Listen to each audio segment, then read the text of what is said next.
Good morning, everybody, and we're going to start a little differently today since I'm going over a topic, and that's going to be covering something straight out of your nightmares, the 10 most terrifying urban legends.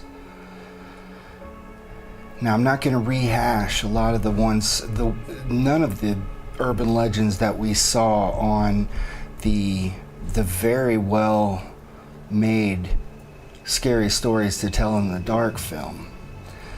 In this one, we're going to cover 10, some familiar, some not, but let's get started.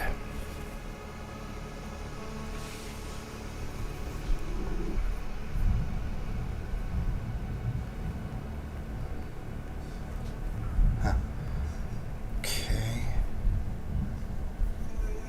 1 second, please, as I situate how I'm going to do this. Let's stop the screen mirroring. That's what I'll do. And we'll do this a different way.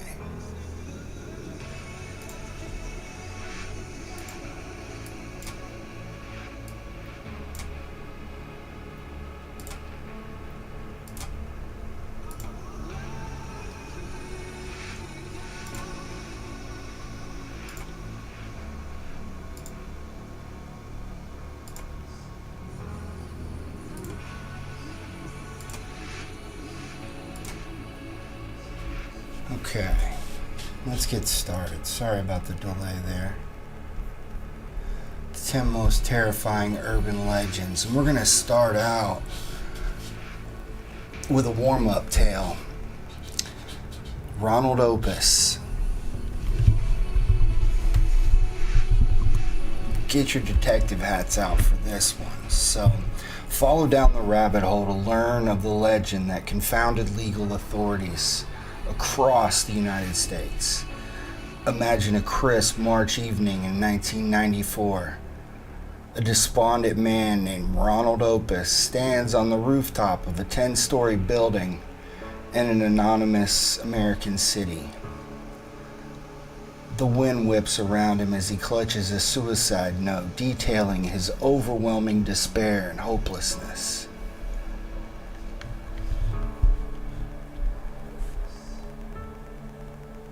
He steps off of the edge, plummeting towards what he believes will be certain death on the pavement below. But fate has other plans. As he falls past the 9th floor, a shotgun blast erupts from an open window. The pellets strike him squarely in the head, killing him instantly in midair. Unbeknownst to both the jumper and the shooter, workers had installed a safety net at the 8th floor to protect window washers. Ronald Opus would almost certainly have survived the fall.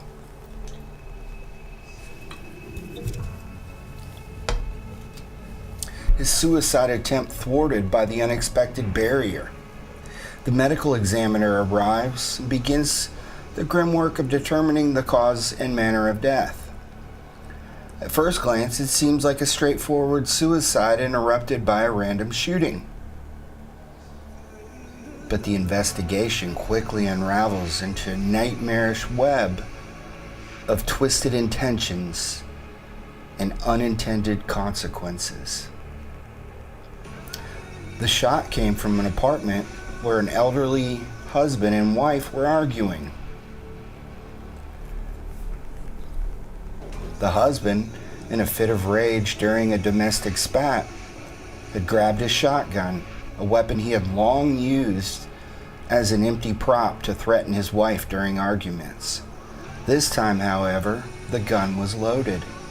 He fired wildly, missing his wife, but sending the blast through the window and into the falling man. Further digging reveals the gun had been deliberately loaded weeks earlier by the couple's own son. A son who hoped his father's habitual threats with the weapon would finally result in his father going through the motion of firing the gun at his mother and causing her unintended death. The son had grown increasingly despondent after his plan failed. His father never fired the gun at his mother.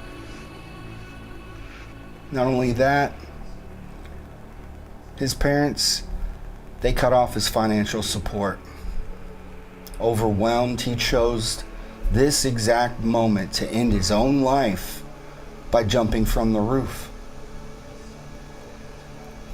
The medical examiner had his hands full. What was his final ruling? Suicide.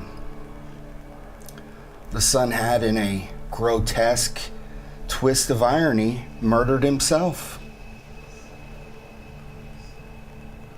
A true forensic puzzle. And suspense builds through each layer of revelation. During the final twist,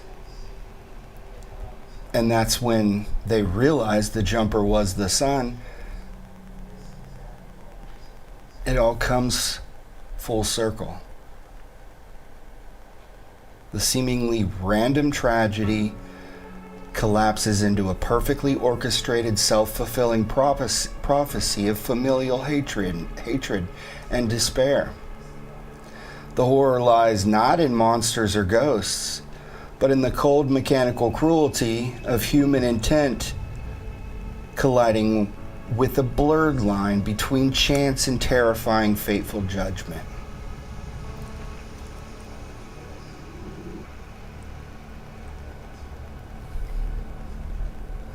Now, as I've already shown you, this man here. So the sequence was presented in 1987 by the late Dr. Don Harper Mills, then president of the American Academy of Forensic Sciences. It was an illustrative anecdote for a banquet speech on homicide inquiries and legal twists.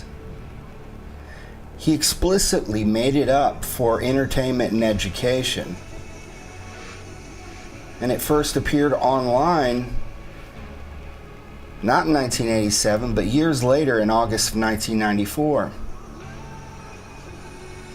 And as I stated, it's presented as occurring in an unspecified U.S. city, but often implied as California.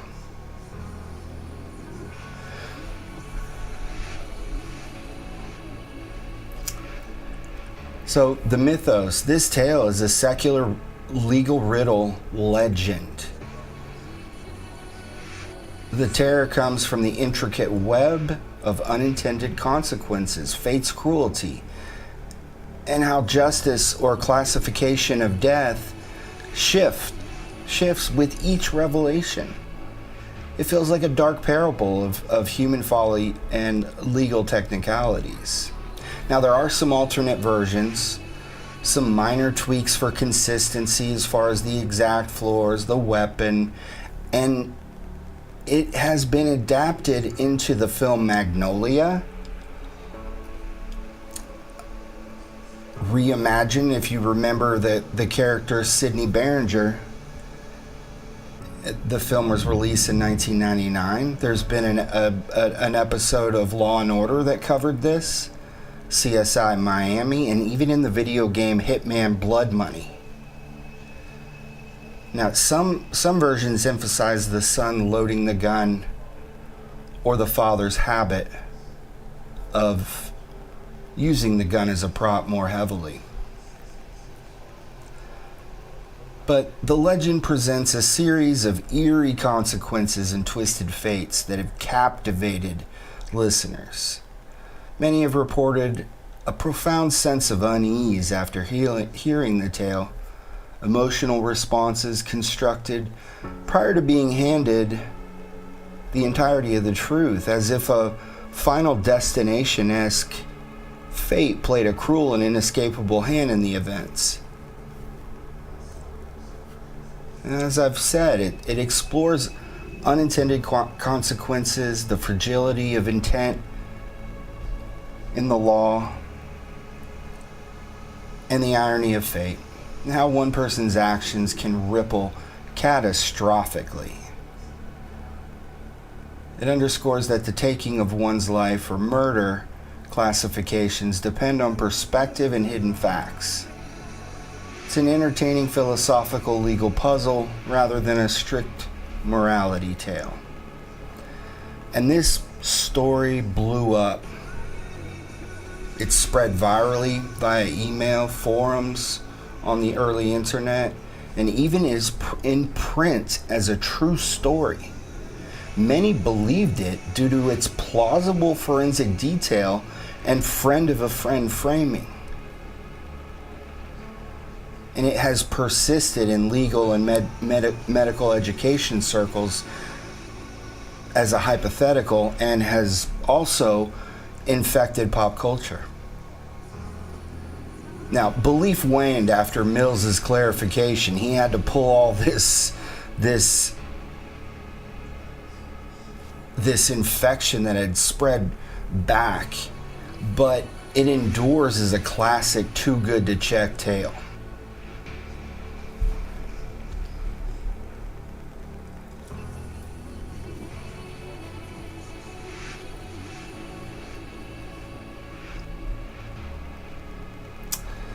Now let's get to number 10, The Hook.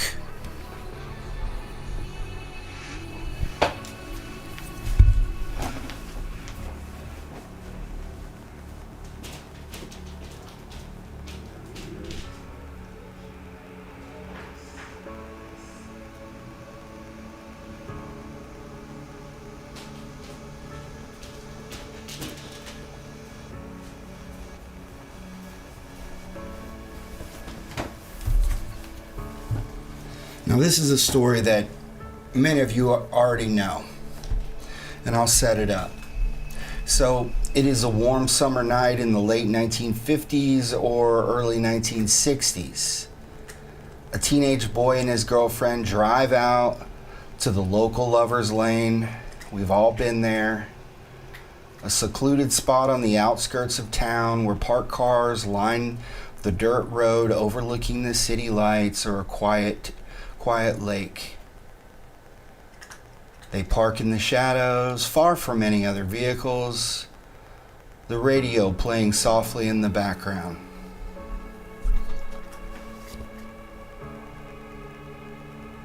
The boy leans in for a kiss. The girl responds.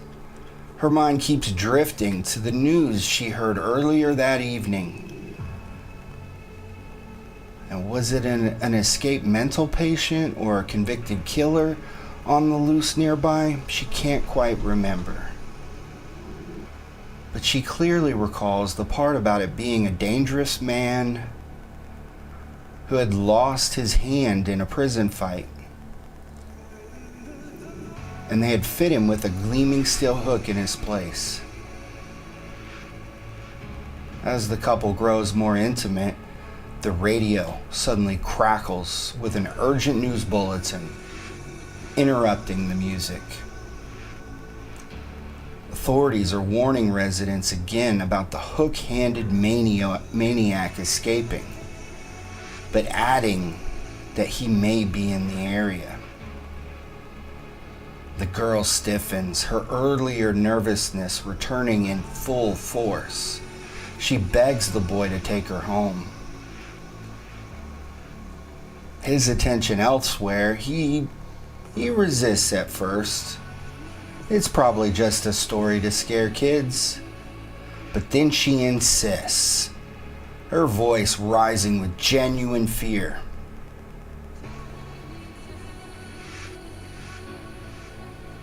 Reluctantly, he starts the engine and pulls away from the secluded spot. They drive in tense silence for a few minutes when a strange scraping sound begins against the passenger side door. Scrape, scrape, scrape, like metal dragging along paint. The girl freezes. The boy glances over, but sees nothing in the dark. They continue driving. The this sound growing more insistent. Finally, he reaches his girlfriend's house. The boy gets out to walk her to her door. That's when they both see it. A bloody curved steel hook embedded into the metal, a foot to the rear of the girlfriend's door handle. It appears there's meat attached to the hook, and blood is smeared all along that side of the car. The realization hits like ice water. The hook man had been right there, clinging to the car as they drove away. One more minute of making out, one more ignored plea from the girl, and the hook would have found her flesh instead of the metal.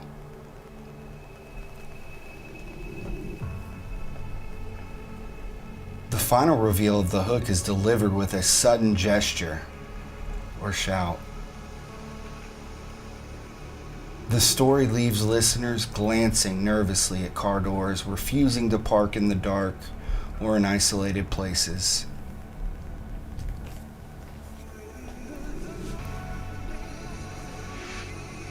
Is he a human monster or a boogeyman with a prosthetic hook?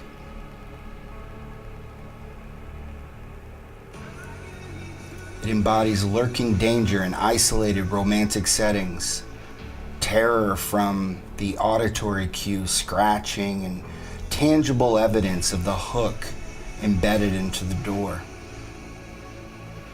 In alternate versions, they stop for gas, the girlfriend waits in the vehicle, and you may have seen this in the film Urban Legends. And then the girl, she hears scratching. She thinks must be the hook man taunting her. Little does she know that the sound is actually her boyfriend. He's been hung from an overhead tree. The scratching were his shoes scraping the car's roof. The boy desperately trying to find footing leverage for his next breath. She'll later gather the nerve to check, only to find that her delay may have been the direct cause of her boyfriend's death. Another version ends with both of their deaths. The hook man is sometimes replaced with a specific convict.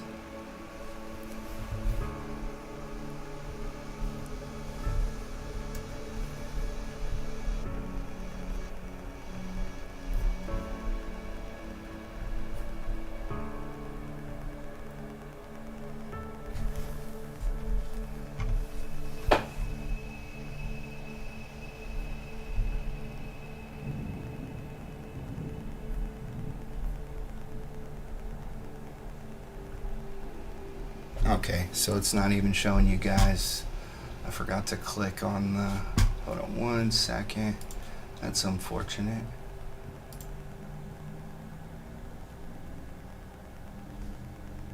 Here we go.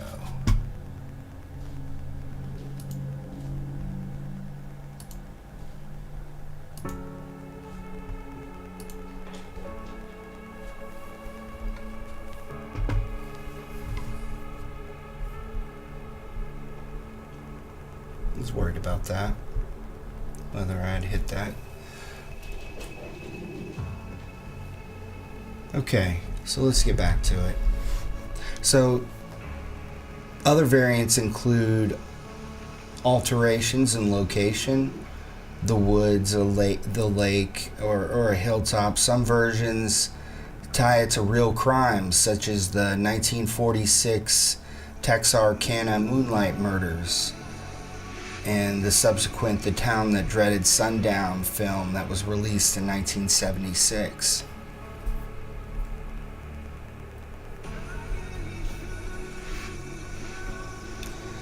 The story circulated in the US from the mid-1950s. It was widespread among teenagers by 1959. The first known print appearance, as you can see on the screen, was a record of the legend that appeared on November 8th, 1960 in the famous Dear Abby advice column. A teenager wrote into Pauline Phillips recounting this story as a true event that happened in her hometown. Folklorist Jan-Harold Brunvand documented it extensively in his book The Vanishing Hitchhiker in 1981.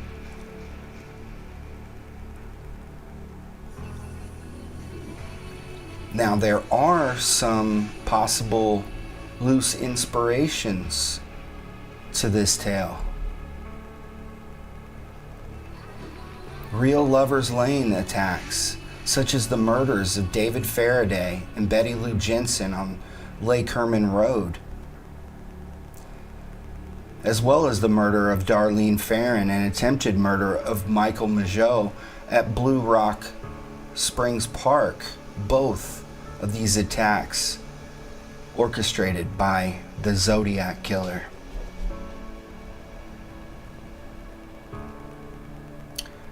And at this time, prosthetic fears fueled by post-World War II anxiety of a killer who would use an artificial limb as a weapon.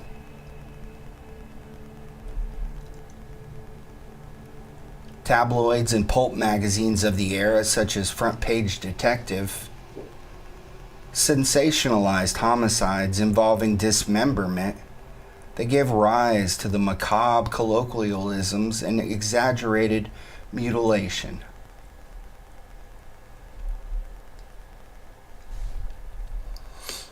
So the legend carries a visceral power through its tangible proof, the bloody hook left behind, and the chilling realization of how close the couple came to disaster. It's a strong cautionary tale against teenage premarital sex and parking in isolated makeout spots. The girl's insistence on leaving only saves their lives, or in some of the stories, at least her. And the boy's reluctance endangers them. It reinforces sexual restraint and stranger danger, with the female as the moral arbiter.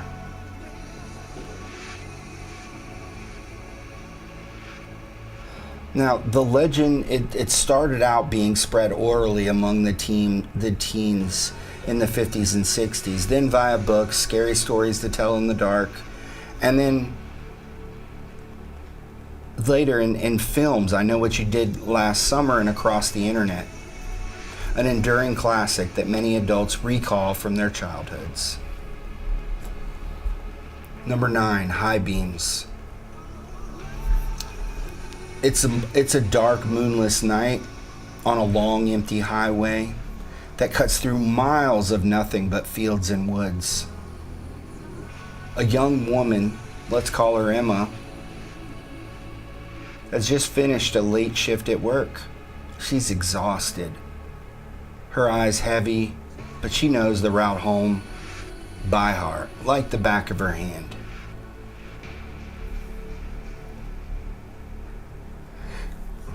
She stops briefly at a lonely gas station to fill her tank and grab a coffee. The fluorescent lights buzzing overhead like angry insects. The attendant barely looks at her as she pays, half asleep himself. She climbs back into her car, locks the doors out of habit, and pulls onto the dark road. The only other vehicle for miles is a distant pair of headlights far behind her.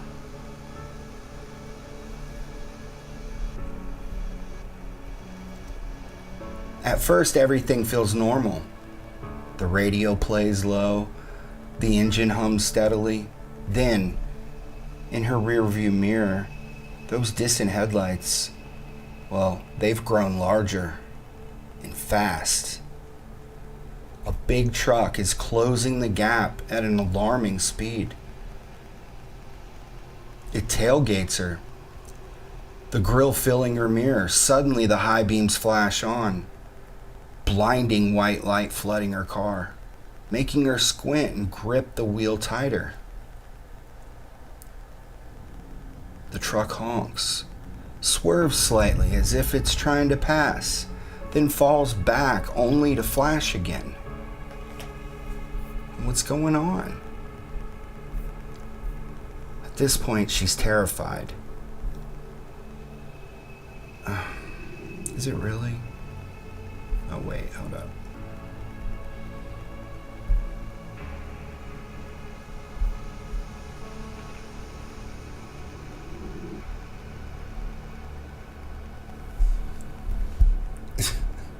I don't know what that little box is doing there.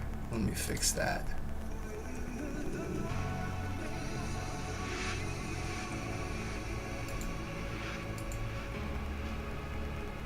Let's see. Whatever. We'll just have to deal with it. Wrong one.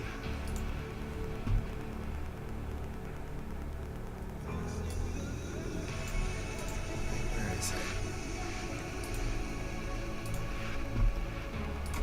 There we go. Yeah, we're just gonna have to deal with this one.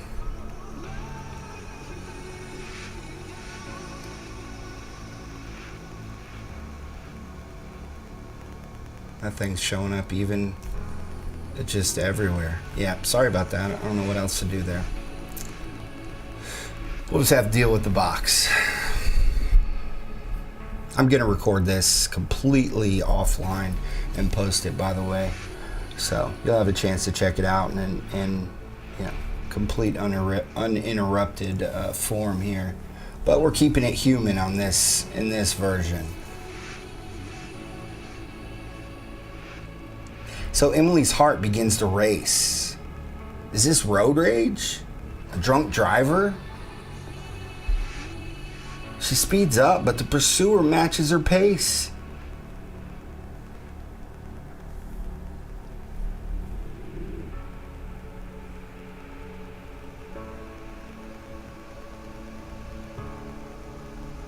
He keeps flashing those high beams over and over like some frantic Morse code.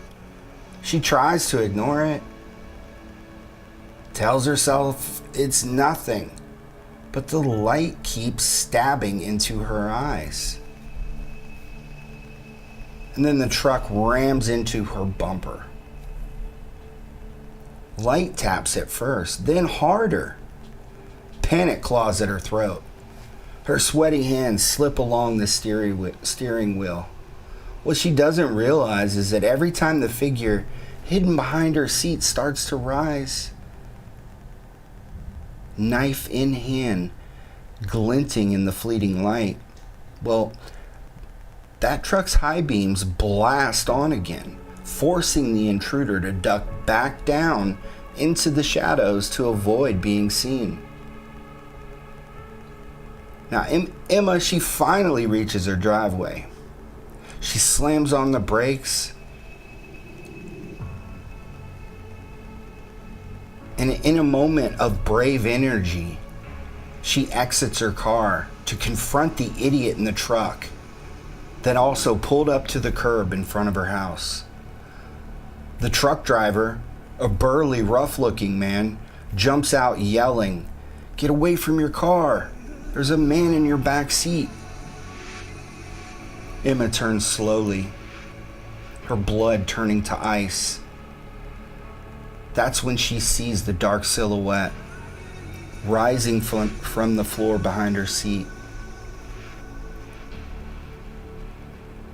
A large man with a blade that flashes briefly in the streetlight. He had been crouched low the entire time, waiting for the perfect moment to strike. She realizes then that every flash of those high beams had been a desperate warning. Every bump where this truck had gone out of his way to startle the killer back into hiding. In darker variants, she doesn't make it out in time. The intruder strikes before the truck driver can intervene. The story often ends with Emma forever checking, or you, forever checking the back seat before driving at night. As you should. The memory of those relentless high beams burned into Emma's mind like after images on the retina. It embodies the ultimate violation of personal space. The horror, it lingers in the mundane setting, turned lethal.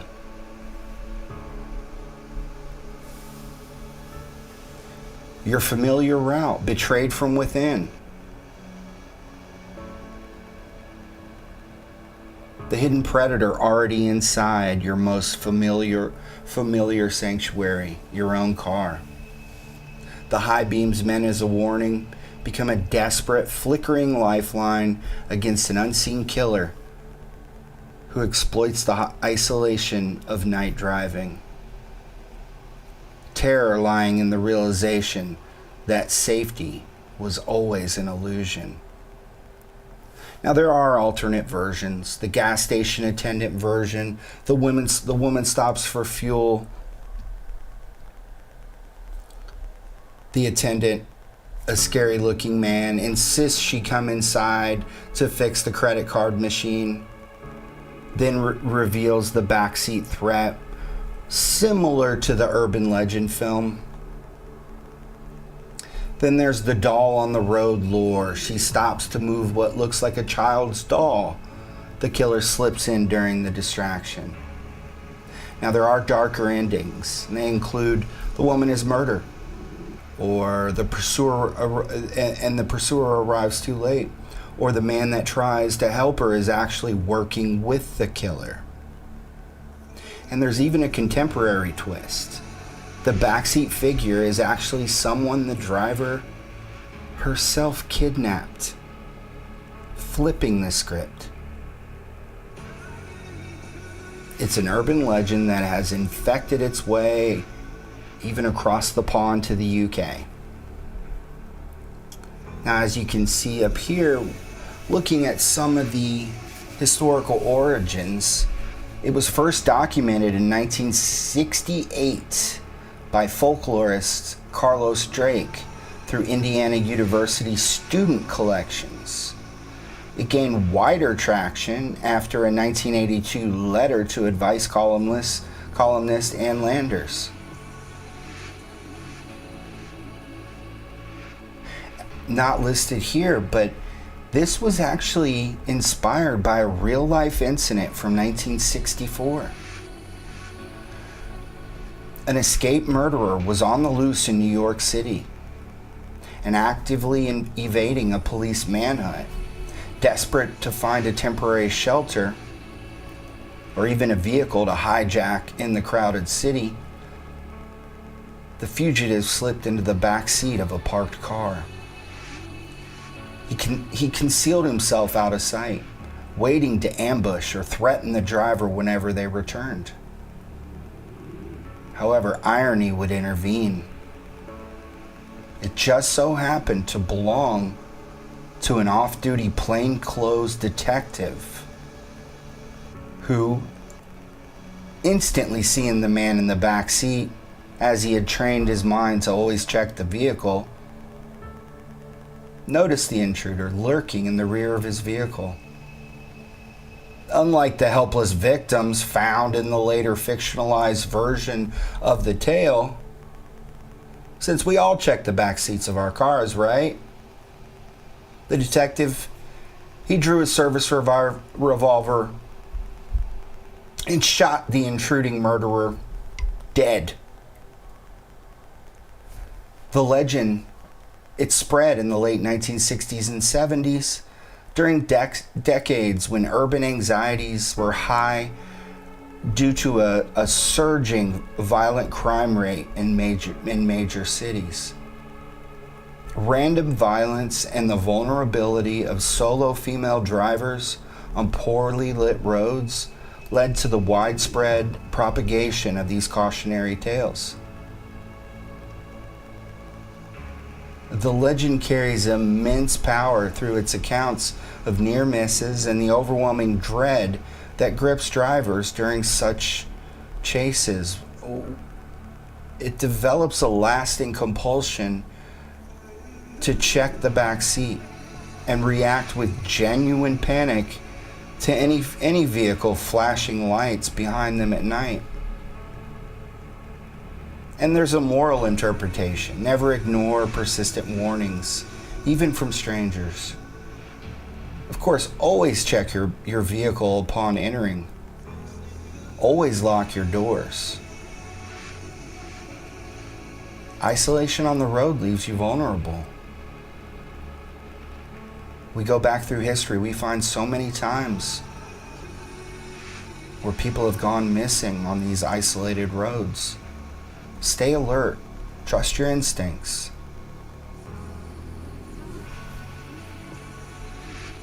Now, the legend was featured in Alvin Schwartz's Scary Stories to Tell in the Dark, his book series, as well as the 1998 film Urban Legend.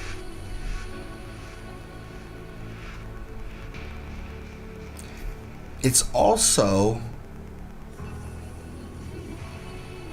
we see a variation in the film Halloween with the murder of Annie Brackett, Wes Craven's legendary classic from 1978. And it's continued to be spread through cautionary warnings from fathers to daughters. And it persists because the scenario is more than frighteningly possible.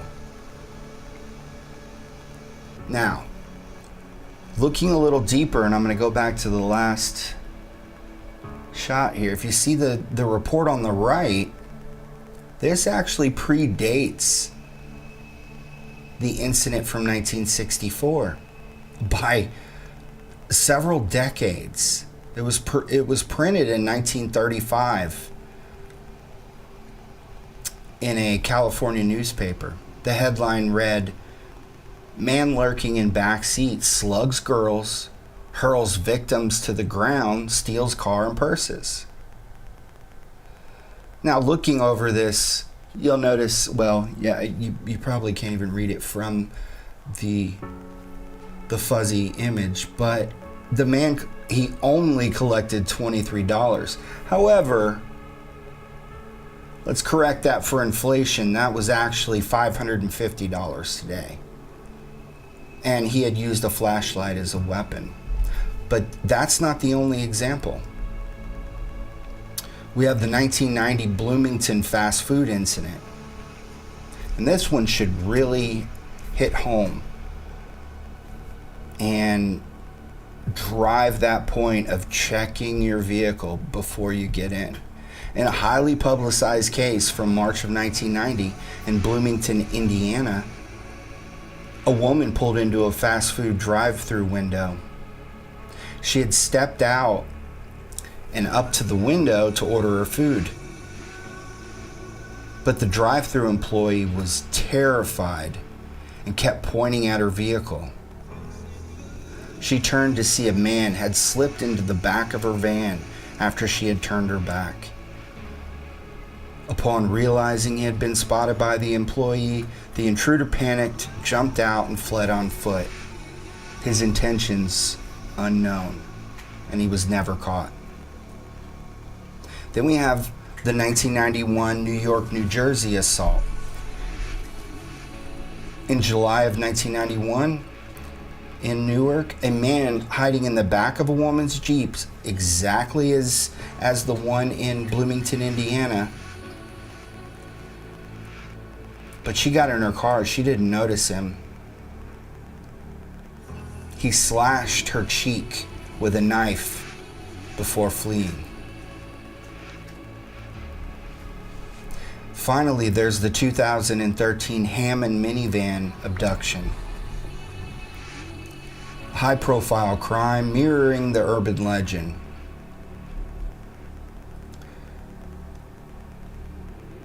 In March of 2013, this time in Hammond, Indiana, apparently backseat stalkers in Indiana are pretty common. A 22-year-old man snuck into the backseat of a woman's minivan, and vans are obviously the choice, while it was parked at a local gas station. Unaware of his presence, The woman got back in and drove away. Once the vehicle was moving, the man emerged from the back, choked her, and forced her into the passenger seat. He abducted and assaulted her before later fleeing, eventually later surrendering to the police. But let's be clear about this. None of these stories mention anything about the chivalrous behavior of another driver, nor do they describe the rescue of the woman. Although the 1990 Bloomington fast food incident could be described as rescuing the woman, but pointing, that's all that was done.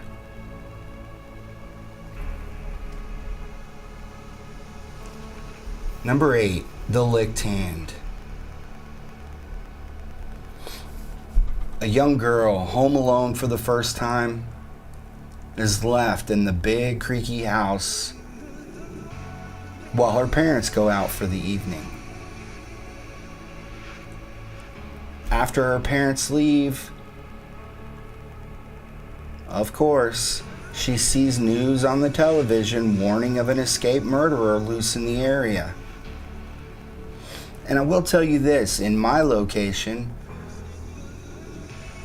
we have a dangerous criminal detention center not 2 miles away. So I know that these stories keep hitting home on these escaped murderers, but these things they're more common than you think. And I'm not even going to touch on how many active serial killers there are in America right now and across the world.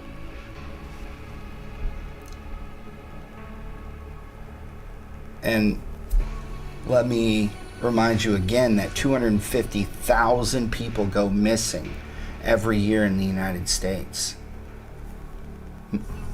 Some located, some murdered, and some are never seen again. The girl locks every door and window with trembling hands, but forgets one, the basement window. Her sole comfort is her loyal dog, who curls up faithfully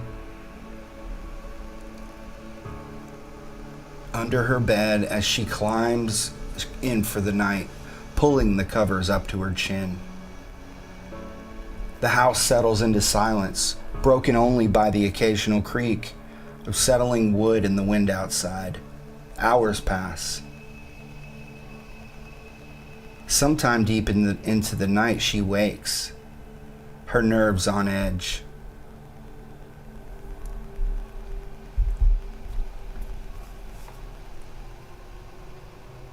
From the bathroom down the hall comes a steady rhythmic sound that she cannot place.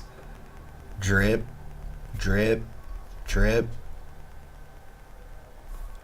Is it water from a leaky faucet? But her ears are hinting at something thicker. She's too terrified to get up and check. Instead, she reaches her hand down over the side of the bed, fingers brushing the familiar fur, and feels the warm, wet lick of her dog's tongue, reassuring her. It's okay, she thinks. The dog is still here. I'm safe. She drifts back into an uneasy sleep, the dripping continuing like a slow, mocking heartbeat in the dark. Morning arrives. Sunlight filters through the curtains. Relieved, she gets up and walks to the bathroom to investigate the sound that haunted her all night.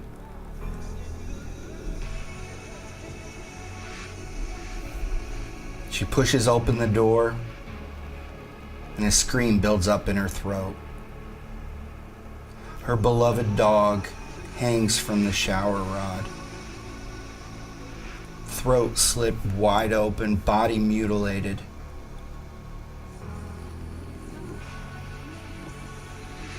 and that same rhythmic drip, drip, drip, haunting her senses. That's when she notices the bathroom mirror behind her.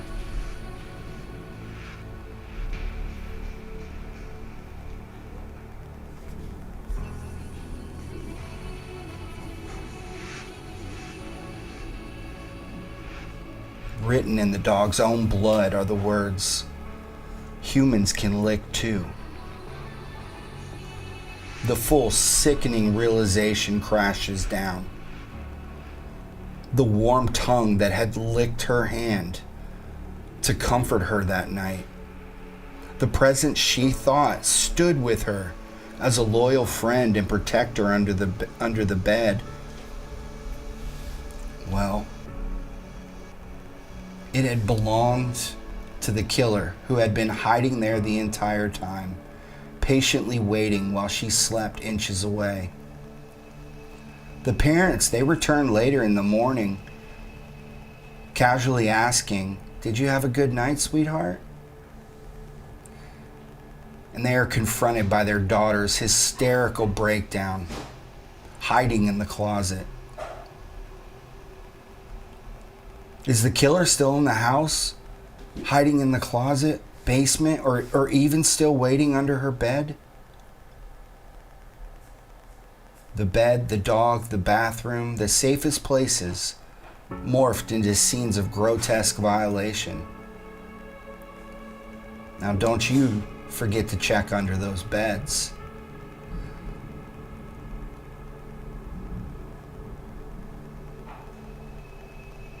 There are alternate versions, an elderly woman living alone with her dog. There's a film, I don't recall the name, but it stars Dee Wallace. Sometimes the intruder speaks or leaves additional taunts. Printed versions date back as early as the late 19th century. It emerged in American oral tradition, spreading through word of mouth. And there are many similar intruder in the home tales worldwide. It draws its power from the deep primal violation of the domestic space. Many statements from the early 20th century recalling lasting fears of invaders hiding under their beds. And I can verify this one from watching The Exorcist as a child. I always thought there was a demon under my bed or was going to get me when from under the covers. Never assume you are safe just because you lock the doors or a pet is nearby. The familiar can hide the monstrous. This is a staple of scary stories to tell in the dark and countless creepypasta sites. It weaponizes everyday domestic comforts. Number 7, the babysitter and the man upstairs. A responsible teenage babysitter is hired to babysit 2 young children in their large, isolated, suburban house while the parents go out for dinner and a movie. She feeds the kids, reads them their favorite stories, softly tucks them into their beds. In some versions, the kids are already asleep when she gets there. She never even sees them. But the house grows quiet. The babysitter settles on the couch in the living room with the television volume on low. The only light coming from the screen. The phone rings. The girl answers. A man's voice, calm, almost polite, says, "Have you checked on the children?" She's unamused. Believing it to be a prank call, hangs up. Minutes later, the phone rings again. Same voice. "Have you checked on the children?" This time she's annoyed and a little uneasy. She hangs up. The phone rings a third time. The voice is more insistent. "Have you checked on the children?" Now genuinely frightened, she calls the police. The officer on the line tells her to stay calm. just lock the doors, if she hasn't already, that they're tracing the call. While she waits, the phone rings once more.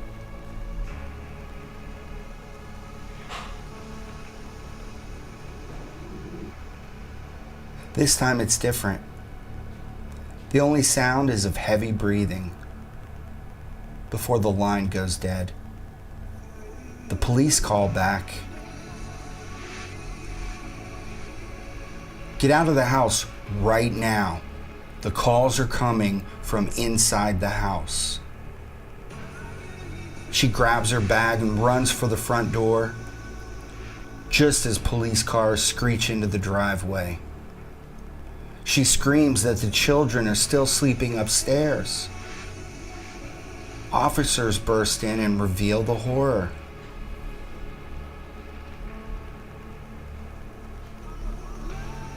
The man has been upstairs the entire time, and he has already killed the children.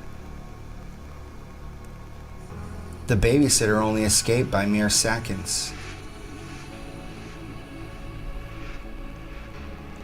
In this version, as he's led away, he taunts her. See you soon.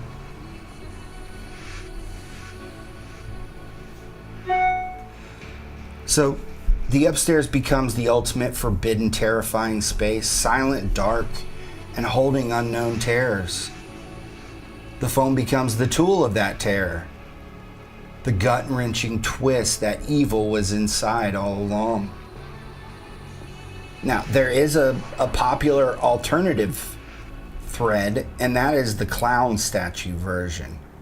So a babysitter is unsettled by a creepy, life-sized clown statue in the corner of the room. She mentions it to the parents on the phone, but then they reveal to her that they don't own a clown statue. She covers it with a blanket, moving to another room.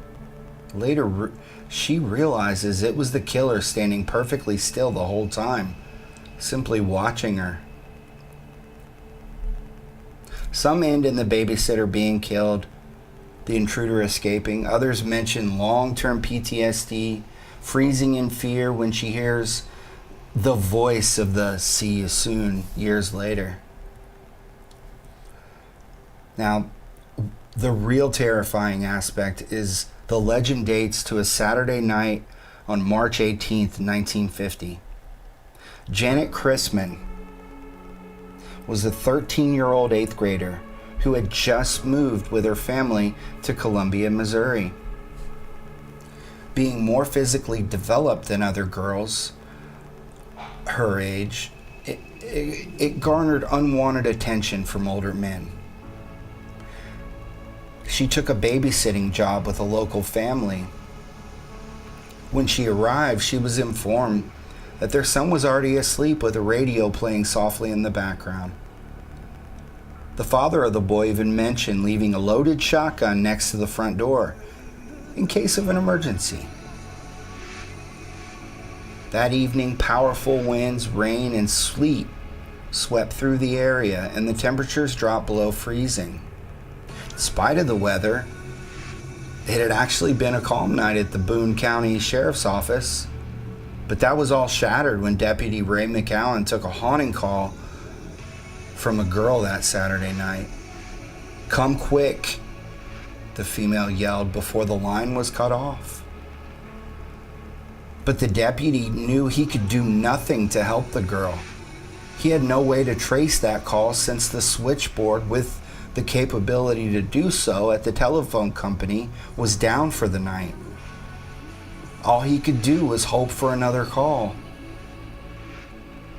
A call that never came. When the parents arrived home, the front door was already unlocked.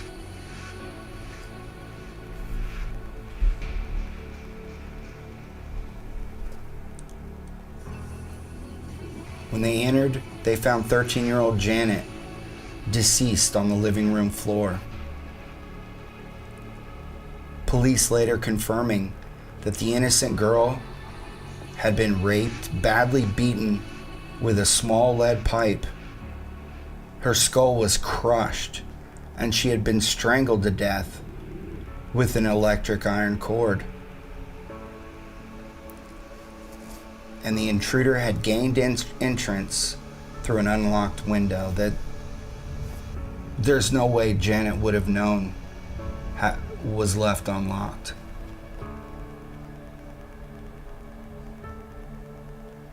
Now, the tragedy is solidified in stone, but at least the family, they discovered their 3-year-old son still asleep in his upstairs bed.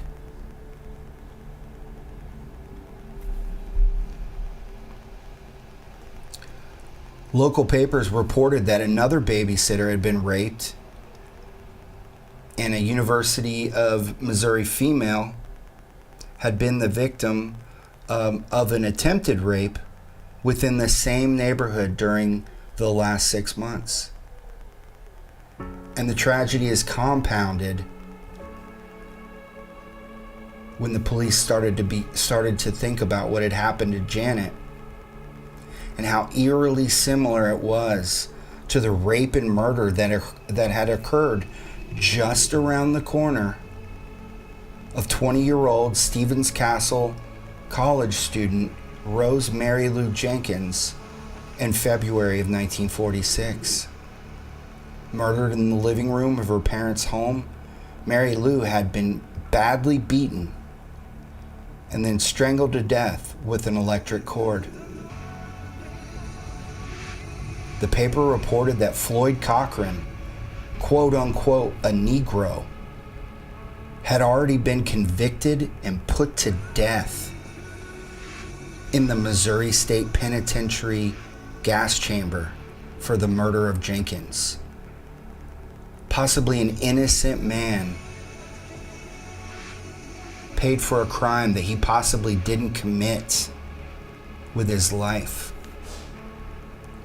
And Janet's murder remains unsolved.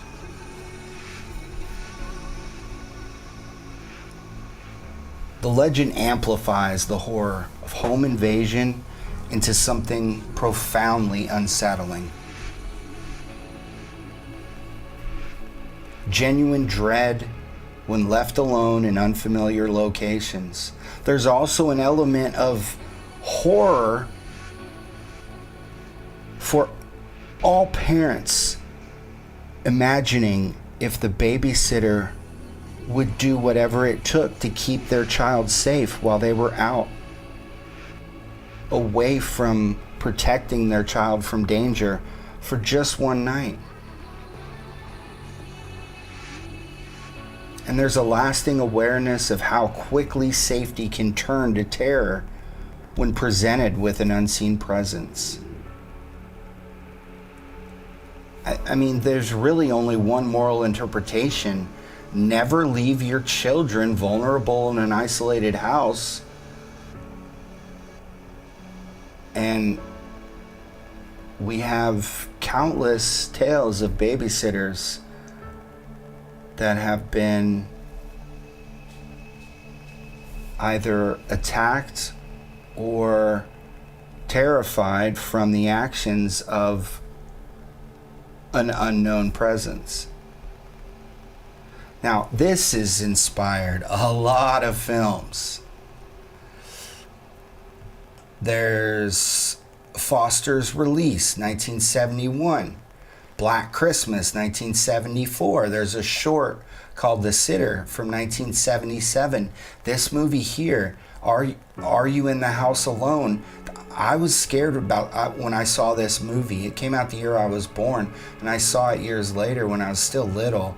And I didn't really understand what was going on, but it scared me. Then you have When a Stranger Calls, 1979, and then remade in 2006.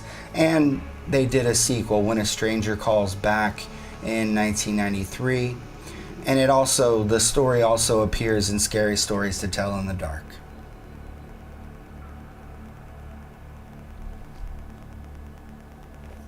Number 6, flashing headlights. You're driving alone at night on a quiet road, and I think we've all done this. You notice an oncoming car that has its headlights turned off. being the responsible driver that you are, you flash your high beams once or twice to alert them. The universal, hey, your headlights are off. I mean, that's pretty much what we've all been taught to do, right? But the other car passes seemingly without acknowledgement. Moments later, in your rearview mirror, you see that vehicle turn around and begin following you. It speeds up, quickly closing the distance. That's when your heart begins pounding, as the realization dawns. Your effort was not accepted as a simple courtesy. According to the legend, dangerous gangs have used an individual flashing its headlights as a deadly initiation ritual.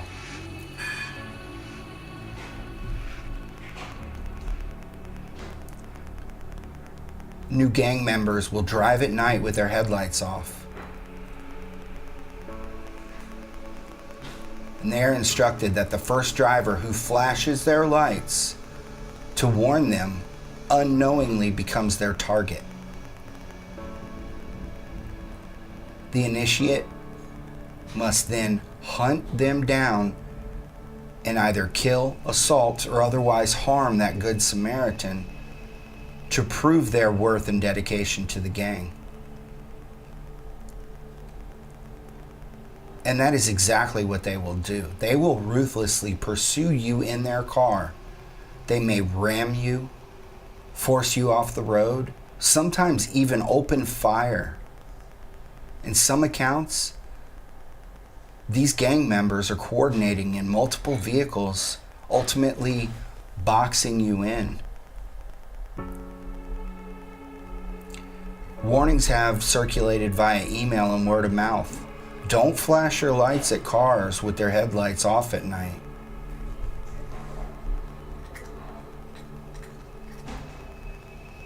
Once again, your act of kindness could end up marking you for death. Drivers who hear this story often hesitate before flashing lights, even when safety requires it. And it's a legend that plants seeds of paranoia while traversing every dark road.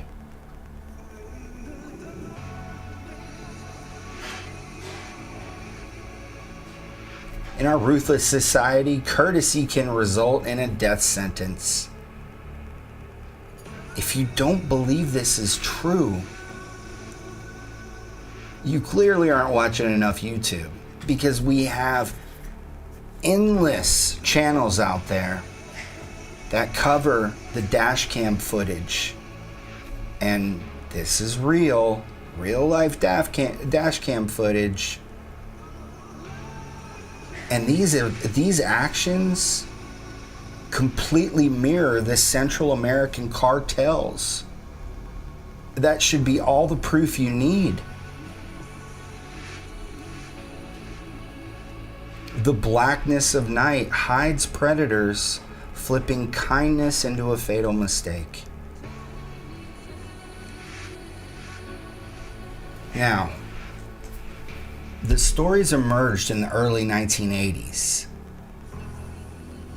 and it began from reports in Montana linking these deadly acts to the Hells Angels.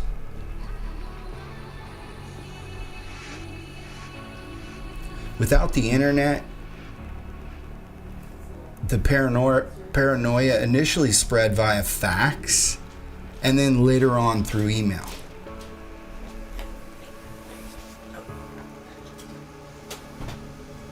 Thank you. Yeah. You're welcome.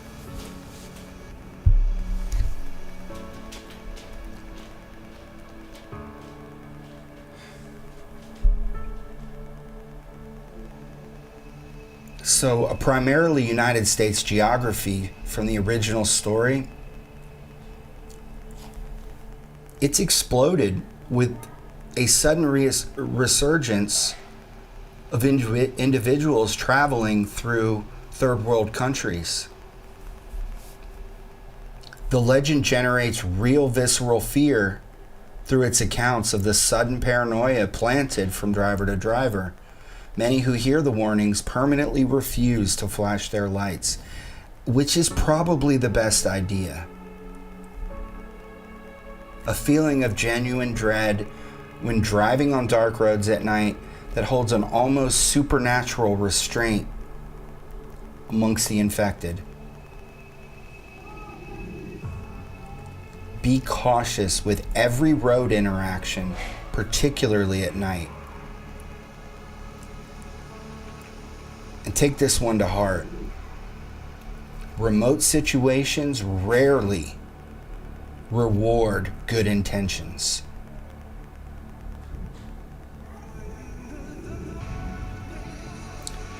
The virality of the warnings extend beyond the emails that started them.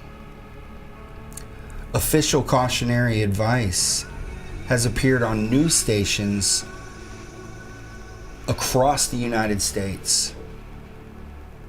Some argue these dangers have been debunked, which is impossible. The same individuals have clearly avoided the dash cam footage of these cartel actions, following these exact patterns prior to establishing those opinions.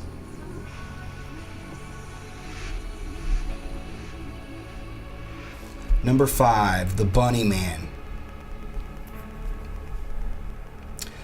Near an old railroad overpass in the woods outside Clifton, Virginia,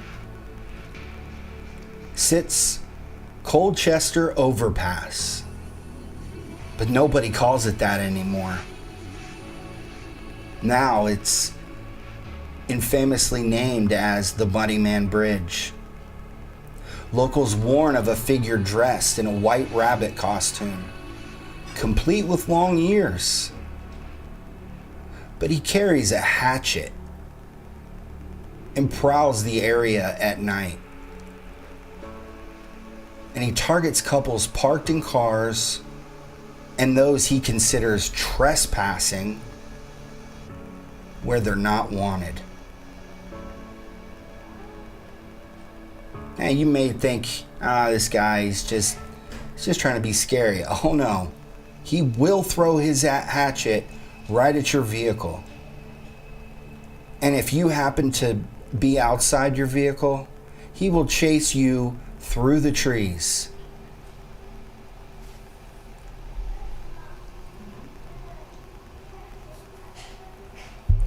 The story often begins with a couple parked near the bridge on a dark night. They'll hear strange sounds or see movement in their periphery. Out of nowhere, the Bunny Man appears, hatchet raised. It all dates back to October of 1970. Fairfax County, Virginia. Police were called to investigate 2 incidents. In the first, a man in a bunny suit threatened a couple in a parked car with a hatchet on Guinea Road. In the second, the Bunny Man threatened a security guard at a construction site, accusing him of trespassing.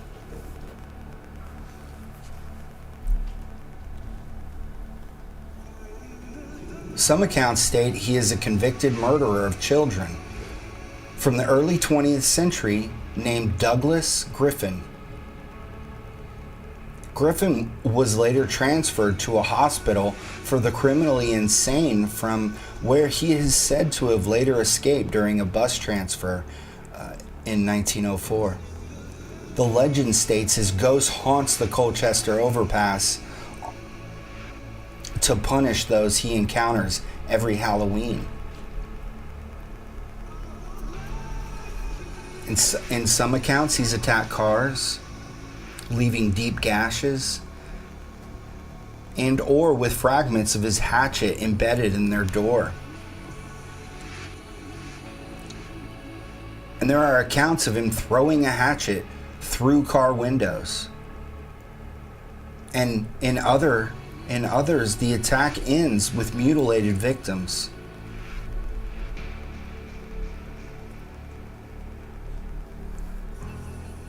An absurd yet nightmarish predator. Something cute and childish twisted into pure violence. And that simple bridge transforms into a portal to madness. There are countless versions of this story. But keep this in mind. There were 54 documented sightings dating back to the 1970s.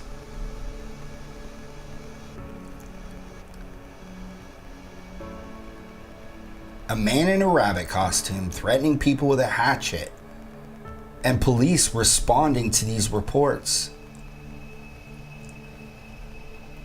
The legend exploded from its origins in Northern Virginia, Fairfax, Clifton regions, spreading to the Washington, D.C. and Maryland areas and beyond. The legend carries power through those continuing to visit the bridge at night, searching for proof of the Bunny Man's existence. As you can imagine, the individuals visiting that bridge at night are plentiful. The Bunny Man legend has evolved from a couple police reports of a man in a suit threatening people with a hatchet into a feared, widespread threat. The bridge itself is said to be the center of his territory. Cross it at your peril. Initially a tale of property vandalism, he has morphed into a murderous supernatural figure haunting the Bunny Man Bridge, or the Colchester Overpass, whatever you want to call it. And it's told locally with genuine fear of the violence. Trespassers on the bridge at night report eerie movements just out of sight, strange sounds, and the sense of being watched by something seemingly monstrous. Now, the moral of the story: definitely respect private property. I don't think I'm going to be informing anyone of anything that they don't already know, but avoid isolated wooded areas at night, because legends often stem from real dangers.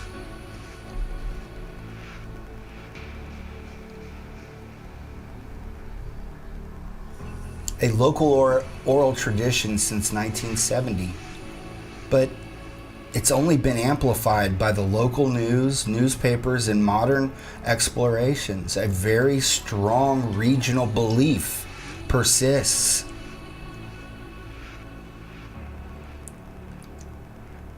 The Bunny Man has been featured in pop culture as well.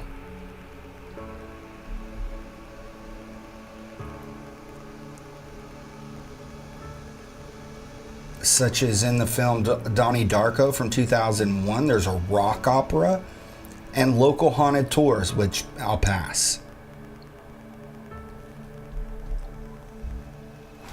Number 4, the Black-Eyed Children.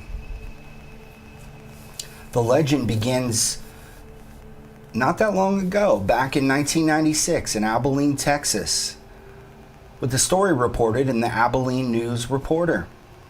A journalist, Brian Bethel, was sitting in his vehicle, just, writing out a check. That's when he was startled to see a group of teenagers, quote unquote, just outside. They knocked on his window asking him, "Can we have a ride to our mom's house? We need to get money for this movie."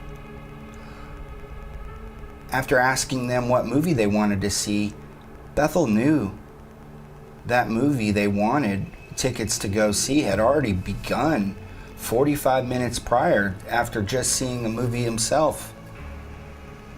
He stated the teenagers also had a monotone voice that sounded much older than they appeared.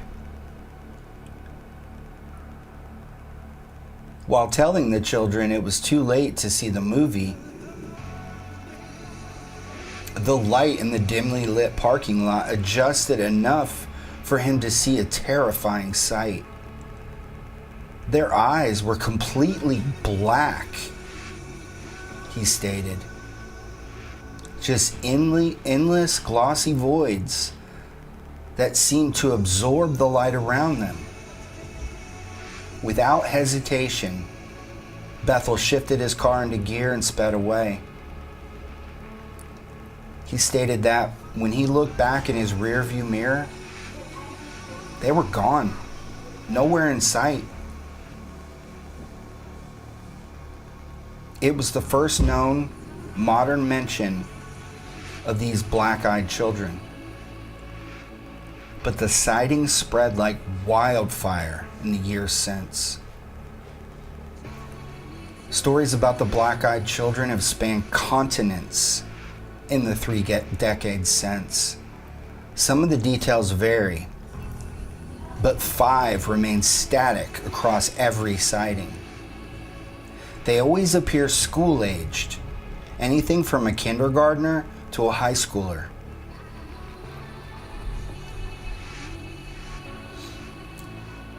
The eyes of these individuals, the entirety of the sclera iris and pupils, are always black. Number 3, they always request for an invitation to gain entrance into a setting. Number 4, they repeat the same phrases. Finally, they always wear outdated clothing. Scholars agree that these figures represent death personified as a child. If they're right, these malevolent, otherworldly creatures are attempting to exploit a widely held belief that children are inherently good. And they use this view in an attempt to lower defenses.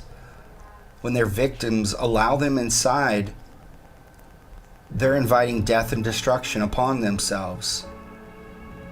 Fatal accidents and cancer diagnoses have followed in the wake when individuals permit these black-eyed children entrance that they so desperately seek. These black-eyed children are warned about in both Irish folklore and Native American tradition. They are seeking to take advantage of our innate desire to help the vulnerable and helpless. They could approach you late one night when you're alone, maybe while you're sitting in your car in a nearly empty parking lot after work. A seemingly innocuous pair of children knock on your door. They appear to be very young and in need of help, pale-skinned, almost sickly. And they wear slightly old-fashioned attire. One might have curly dark hair, the other red and freckled. Just make sure you check their eyes. It'll be their most striking feature. If what you see is completely black, immediately retreat. Maybe they'll speak in a flat, emotionless, almost adult voice that doesn't quite match their appearance. They follow a knock at your door with a single request.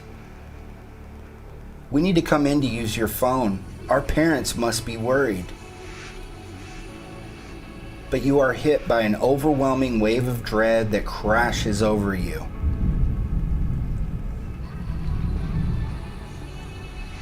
The hair on your arms stands up. Your stomach knots. Every instinct screams to run or lock the door. Yet there's something hypnotic about their insistence. they repeat their requests calmly, almost politely, but with an undercurrent of pressure. You must let us in, please. We need to come inside. Encounters exactly as laid out here have been reported across the world. In some accounts, those who've refused their requests discovered the children becoming aggressive and growing insistent. In others, those hesitating too long have looked back to learn they simply vanished the moment they looked away. In the most terrifying accounts, people who nearly let them in later suffer strange misfortunes. Their pets have disappeared or were later found mutilated. Sudden illnesses struck, or they felt watched for days or weeks. Some describe the children's eyes seeming to pull at their will, making it physically difficult to say no. In group encounters or at doorsteps, the air grows heavy and cold. The power might flicker. Dogs bark wildly or go silent in terror. It's a modern legend often shared online or in hushed tones as a true personal experience or a friend of a friend story. Their terror is always emphasized around the unnatural blackness of the eyes and the overwhelming compulsion of fear that accompanies the encounter. The horror builds in the polite insistence and the realization that these are not children at all. They are something ancient, testing thresholds and waiting for their invitation to cross. They are predatory beasts wearing innocent faces. Their black eyes represent the absence of a soul. And their politeness masks their insatiable hunger to enter your setting. They seemingly seek to drain life, to possess, or further horrific results limited by the human imagination.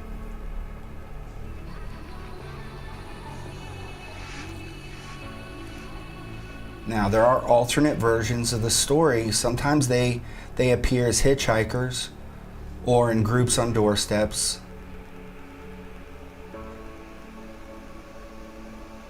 Written reports suddenly originated in Abilene, Texas in 1996, as I've already mentioned. But what I didn't tell you was that another black-eyed child visit occurred simultaneously right after this in Portland, Oregon. And the geography of these visits seems to have rapidly infected the globe via word of mouth across the internet.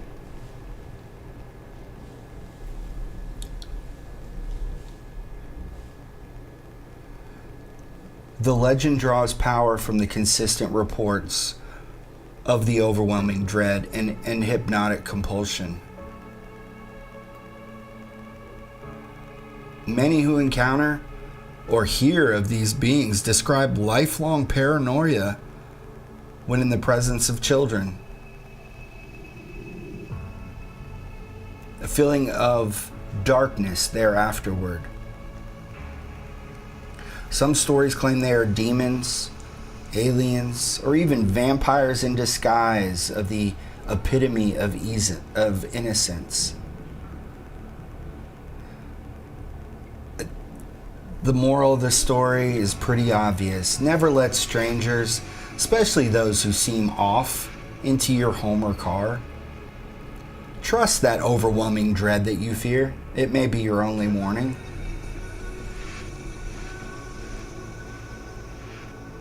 Black-eyed children reports literally exploded across creepypasta sites, YouTube, and paranormal shows. Constant daily sightings keep the thought of these creatures deeply unsettling. Number 3, the Kola Super Deep Borehole to Hell. In the remote frozen landscape of Russia's Kola Peninsula on the border of Finland, Soviet scientists drilled the deepest hole humanity had ever created. 12.3 kilometers, a little over 9 miles, straight down into the Earth's crust. And depending on where they drilled down into, possibly through the Earth's crust, which is less than 12.3 kilometers. For years, the project progressed normally, yielding valuable resources and geologic data. Then, at extreme depths, something changed. The drill broke through into a vast, unexpected cavity. Temperature inside the borehole spiked dramatically to well in excess of 1,800 degrees Fahrenheit or 1,000 degrees Celsius, which was the maximum recordable temperature possible with the device.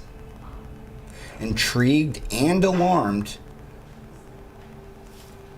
the team was ordered to lower a specifically designed heat-resistant coated sound recording device deep into the well using a long cable. What they recorded went far beyond the expected rumble of rock or silence. They were terrified to hear what sounded like the nightmarish sounds of countless human voices screaming in agony.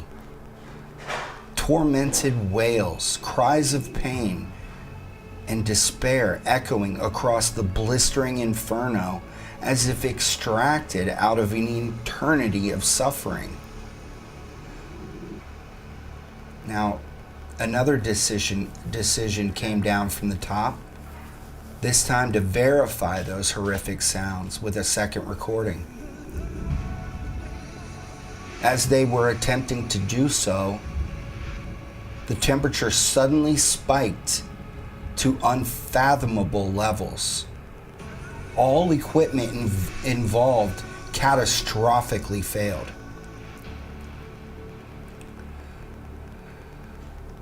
The scientists and engineers, gripped by terror, made a futile attempt to recover the costly sound recording device and the surrounding equipment.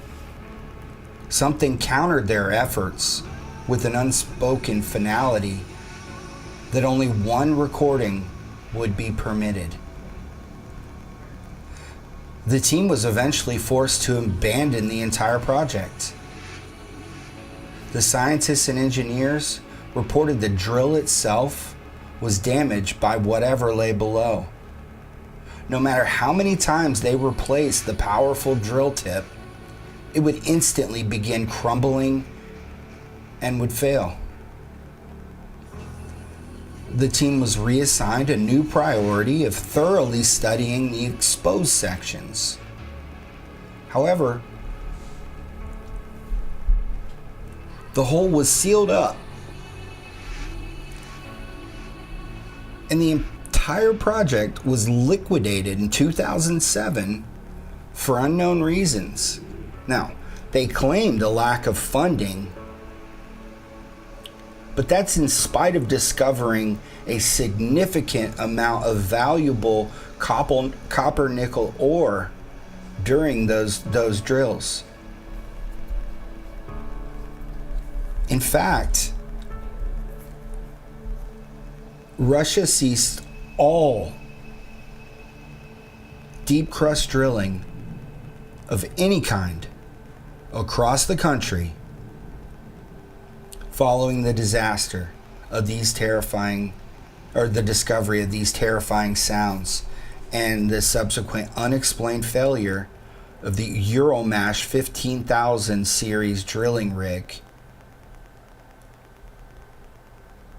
when they tried to penetrate further. Were the recorded sounds extracted from the depths of hell itself? That's the question that we're all left to answer. Now, the analyzed screams indicate a layer of countless voices blending into a nightmarish chorus that no human should ever hear. And the visual image of those scientists and engineers listening to the sounds of those screams, perceived as tormented cries from the immortally damned from beneath the crust of the earth, remains one of the most existentially terrifying thoughts of this entire encounter. So the mythos is that science, in its hubris, punched a hole straight into the afterlife. The screams prove that damnation is real and waiting just beneath our feet. Once again, the mythos. Now, there are alternative versions accounting what happened. Sometimes it's sourced to Siberia or Alaska rather than the Kola Peninsula. And there are variations in the depth that's been reported. In some, it reached a depth of 14.4 kilometers. As far as the historical origin, the Kola Super Deep Borehole Project ran from 1970 until it was liquidated in 2007, and all the equipment that wasn't destroyed was sold off. And it took place on Russia's Kola Peninsula on the border of Finland. It reached 12,262 meters or 40,230 feet in 1989, 2 years prior to the fall of the Soviet Union.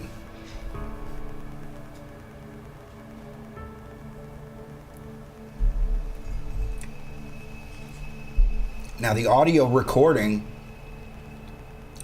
the legend propagated through Finnish Christian newsletters and was further popularized by a Christian broadcasting network. A journalist attempted to track down the original source of the audio, which had already been passed to more sources than the journalist was willing to investigate. In other words, he would find a source who mentioned they were passed along the audio from another source and another source, and every time he would go, there would be another source.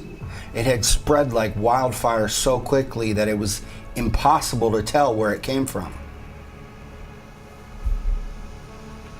Now, there are claims that have been made that the audio is simply pulled from the film Barren Blood from 1972. We don't know. What we know for certain is that the USA-based Christian Broadcasting Network took what I would describe as quote-unquote creative liberties to transform the audio to fit an agenda. Beyond that, though, the fact that the recording spread like wildfire following the dissolution of the project provides us with no answers to our questions.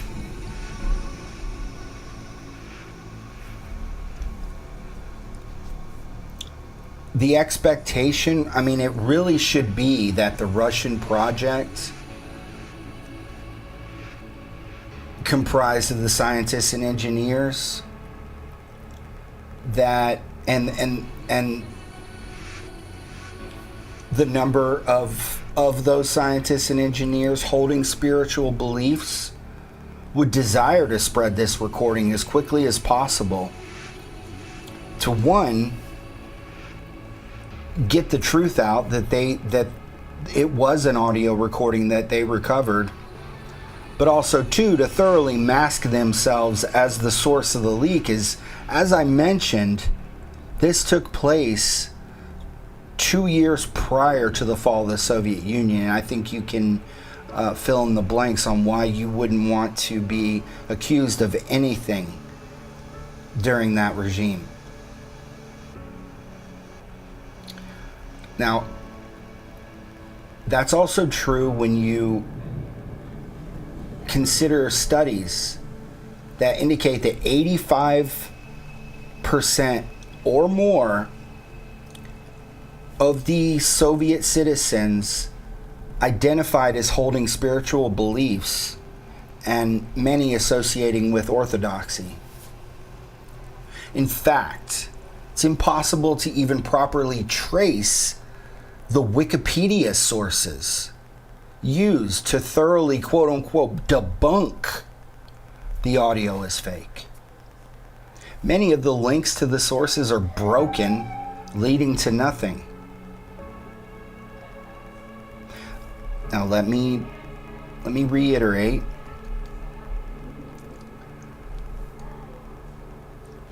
I'm not passing along my personal beliefs. I'm just trying to figure it out myself. Is the audio just an elaborate hoax? Or are the multiple efforts to track down the source of the audio being thwarted by the same forces that halted both the Russians' efforts to collect a second audio recording and prevented further drilling? We don't know.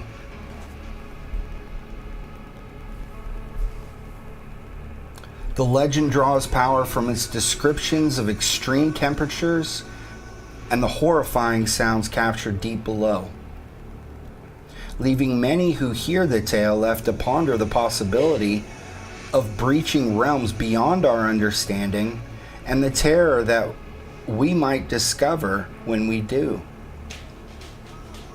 Human curiosity and technological ambition contains limits.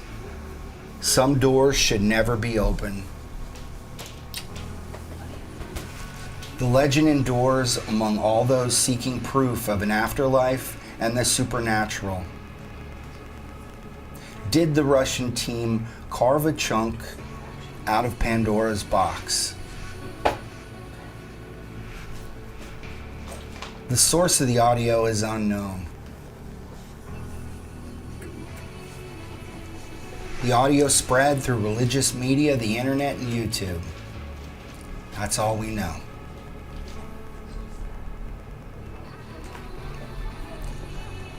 Number 2, Bloody Mary. We're going to dig deep into this one. And it's one I find truly terrifying. Legend states that if you stand in front of the mirror and if you chant her name 3 times, you'll summon her. Bloody Mary, Bloody Mary, Bloody Mary. At first, you'll just say none of it's real, only seeing your own reflection and hearing the sound of your own voice. But suddenly, blood begins to pour from the sink and shower taps. Then slowly you begin to notice something appearing in the glass behind your reflection. Then she fully appears. She is a bloodied woman, sometimes an old witch, sometimes a young girl or a grieving mother, her face disfigured, her eyes filled with rage. Blood drips from her wounds or maybe from her hands. She may scream in your face, claw at your eyes or skin with her long, bloody nails.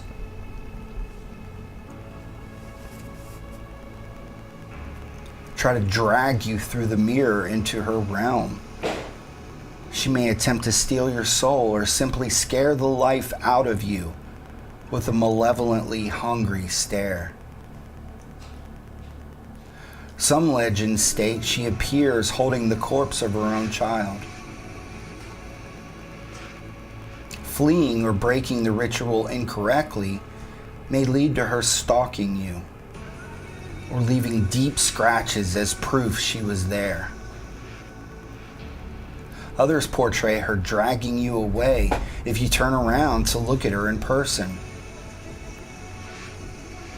This ritual has been told for centuries with nervous laughter that turns to genuine fear.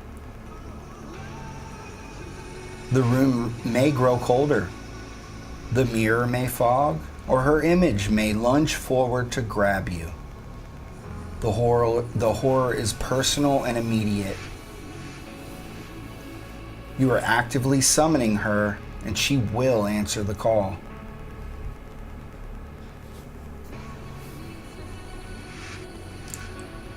The mythos claims that the mirror is a paper-thin veil separating dimensions. Chanting the name tears open a portal, inviting a vengeful spirit in, one who punishes both curiosity and vanity. Ritual variations include offering blood and repetition chanting of varying numbers.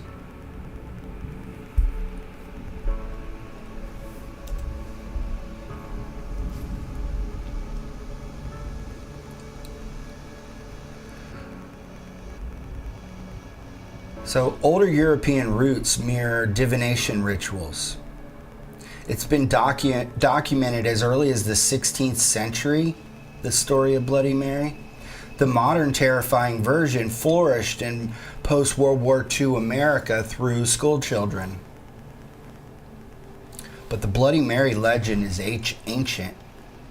One of the historical accounts state Mary was a witch named Mary Worth.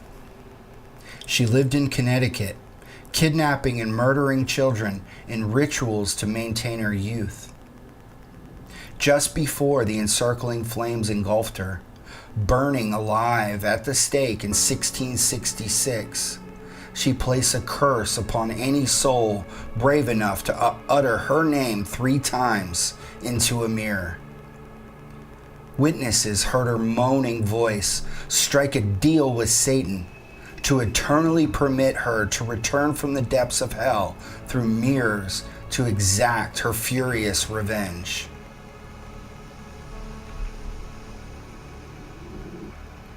Another theory is that Bloody Mary is Queen Mary I, who was the Queen of England and Ireland from 1553 and Queen of Spain as the wife of King Philip II from 1556 until her death in 1558. After ascending to the throne, she made a proclamation that she would not compel any of her subjects to follow her religion. Mere months later, she imprisoned leading Protestant churchmen. Mary rejected a break with Rome instituted by her father, King Henry VIII, and the establishment of the Protestantism, reinstating through her agreement with the Pope. She reinstated the Heresy Acts.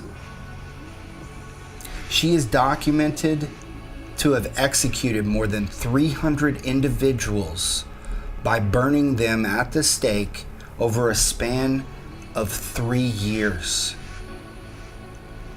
Under the normal process of the law at that time, a person should have been absolved as a repentant if they repudiated Protestant theology and rejoined the Catholic faith.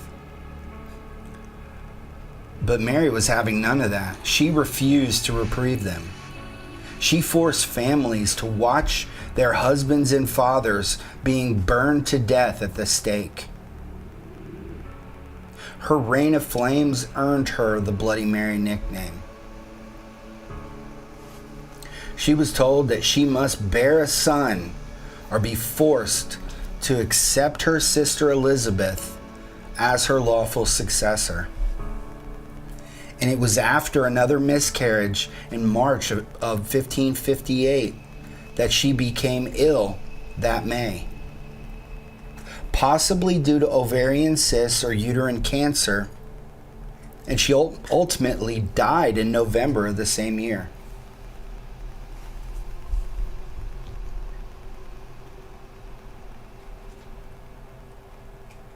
The final potential candidate is Hungarian Countess Elizabeth Báthory.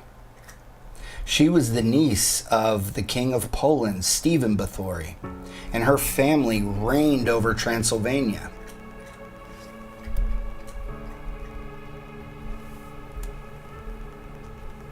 She tortured and murdered more than 600 young women in the 16th and 17th centuries. Today, she is known as the most prolific female serial killer of all time. 3 of her servants accused of assisting her during this bloody path that she laid behind her were executed. I've got to warn you about this part. I'm going to go over a list of her many cruelties. Of course, severe beatings, but forcing girls to stand naked in the winter cold, then throwing buckets of water on them until they froze to death.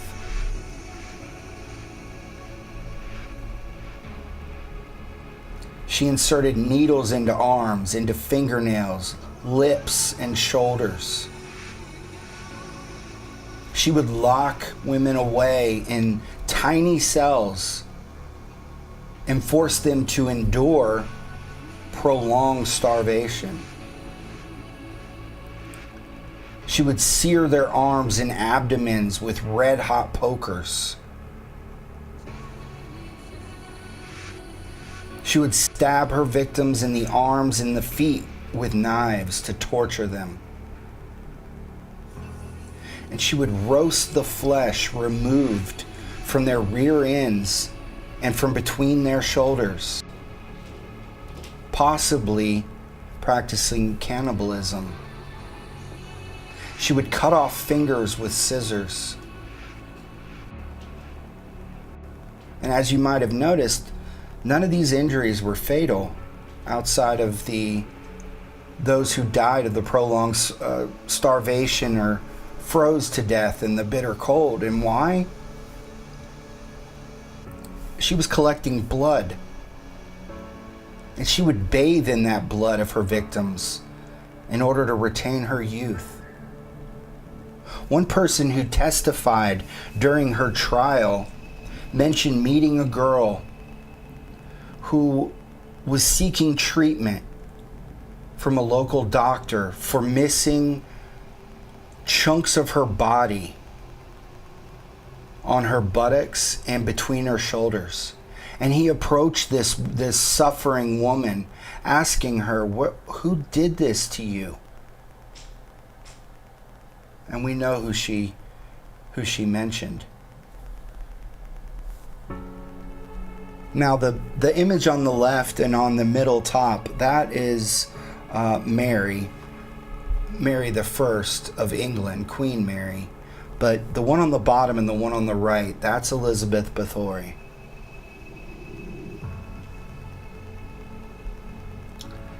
Psychologically, the Bloody Mary mirror ritual taps into a real phenomenon known as the Capgras delusion or the Troxler effect. When you stare into a dimly lit mirror in complete darkness for an extended period, the brain's ability to process visual information declines.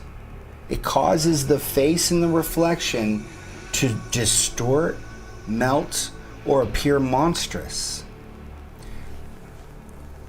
And this dissociation, combined with a dark environment and heightened fear, often causes the brain to hallucinate. Then we have captromancy. what is this, right? I mean, like, I've never even heard of that. Captromancy? Well, that's because it's an ancient practice that many individuals have gone out of their way to remove from our culture. And it is the practice of divination using a mirror. The practice dates back to the ancient Egyptians. They would use mirrors as portals to view into the afterlife. The ancient Chinese would use mirrors to see into the soul and to predict the future. In ancient India, they would use mirrors to see into the past, present, and the future. Mirror rituals were used to gain knowledge and power. Early Europeans from the 1st century followed this practice. It was considered dangerous by the church and condemned as a belief in magical practices. Even the Maya and the Aztecs used mirrors in religious practices, believing they served as portals to another realm.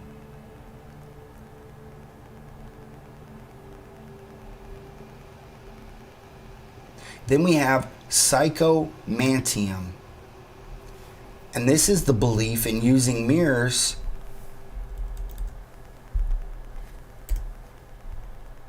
to view only darkness, intended to communicate with spirits of the dead.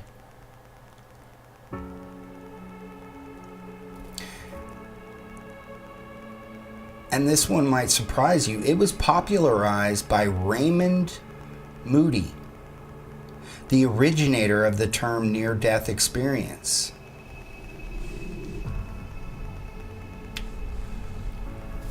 So the legend carries power through interactive nature.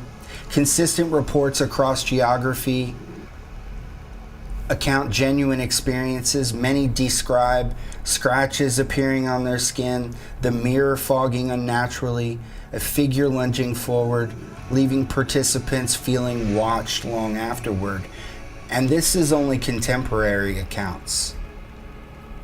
Throughout history, texts have urged intellectual humility regarding forces greater than ourselves. Countless reminders to accept the limits of human comprehension. Warnings that seeking out realities that defy known science can open doors that should stay closed. And the interactive nature keeps belief alive across cultures. Throughout history, older women encouraged younger women to practice divination. It involved walking up a flight of stairs backwards with a candle and a mirror in hand in a darkened house to eventually see their future husband's face in the mirror. However, they were warned they may instead see a skull or the face of the Grim Reaper. And this would be an indication that they would die before they could marry. Number 1, 7 gates of hell. The roots of the legend dig deep into the wooded backroads of Hellam Township, York County, Pennsylvania. Near the overgrown path, once known as Toad Road, lies a hidden trail lined with 7 mysterious gates. According to legend, an old insane asylum once stood nearby. When it caught fire and burned to the ground, many patients were trapped inside and burned alive. Some escaped into the woods, terribly twisted by rage and madness. In the aftermath, a doctor built a series of gates along that exact path preventing all trespassers from traveling deeper into that forest. Any trespasser foolish enough to pass through all 7 gates would find themselves transported straight into hell itself. Travelers have reported that a path exists, shifting and changing without reason, gates appearing where none stood before, and some that even vanish behind their eyes. Some have reported hearing terrifying screams, some human, others not, and echoing from the trees. Others have experienced their flashlights flickering out for no reason, car engines dying without reason, cell phones draining instantly, shadowy figures flickering between the trunks. Others hearing distinct footsteps following when no one is there.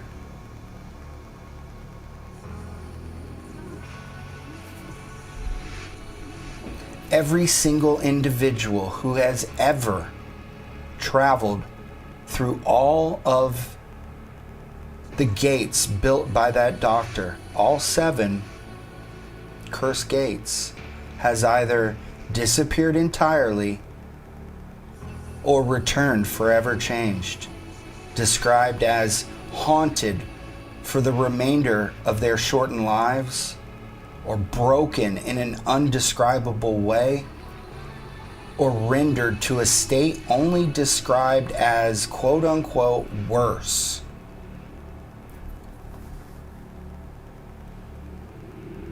Some repeat the story locally with a mix of dare.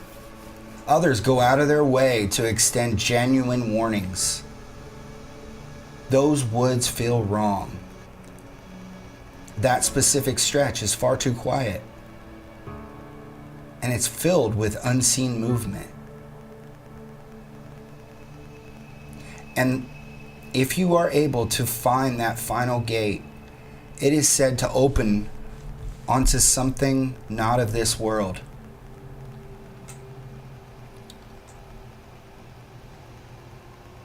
No skeptic that has ever visited has managed to enter beyond the 4th gate.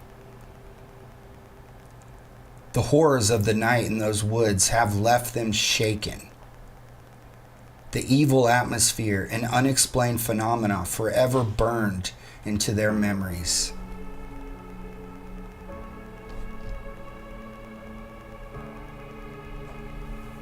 As you can see in this image, it doesn't look that bad during the day, but at night things turn quite different.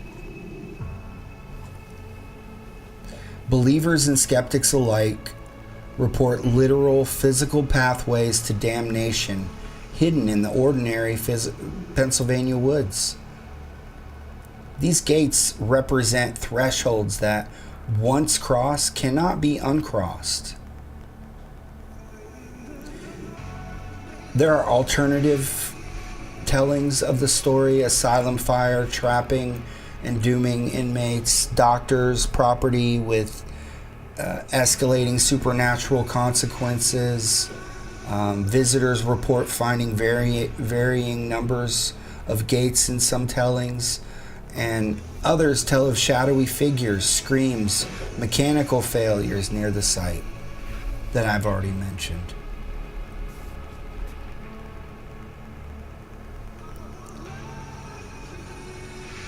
Now, what you'll notice from all these images is they're all taken during the day, because these individuals, they won't travel out there at night.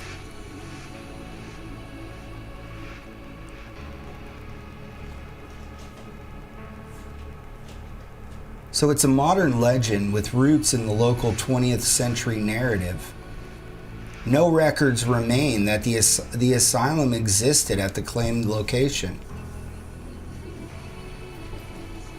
So what really happened for those records to be destroyed?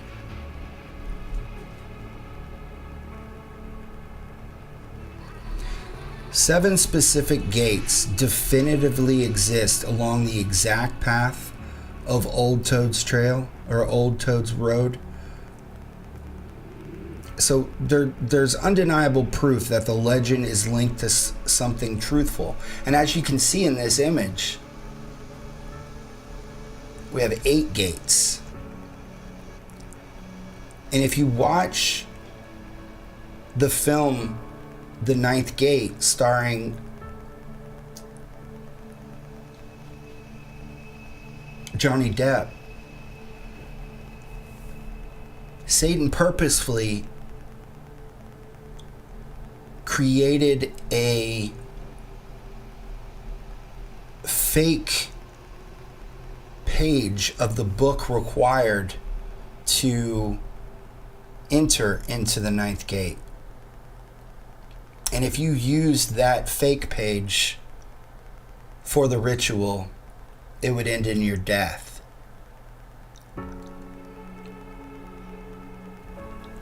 And it's possible that what we're looking at here could include some of those fake paths.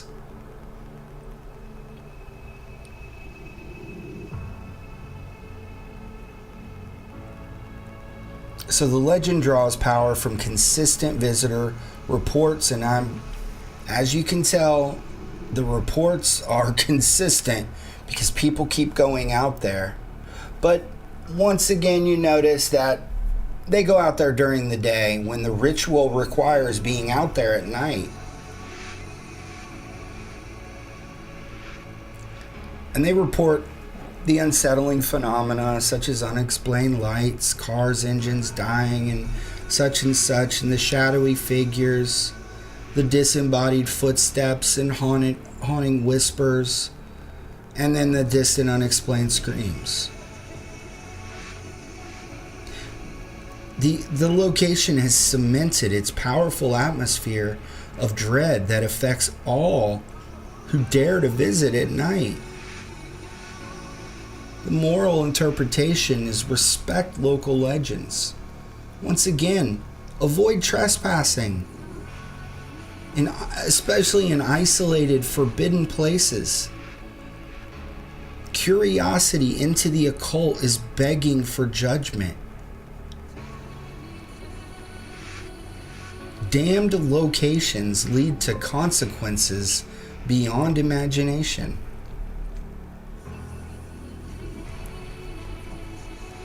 Diffusion circulates due to strong regional Pennsylvania tradition.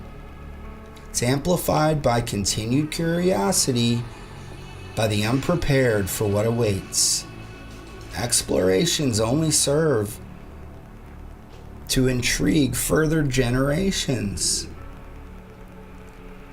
Books such as Beyond the Seventh Gate only serves to further the path toward unimaginable hazards upon others.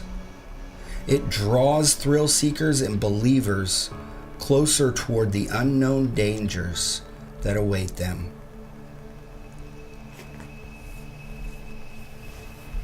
Now, I hope you enjoyed that. That is my top 10 most terrifying urban legends.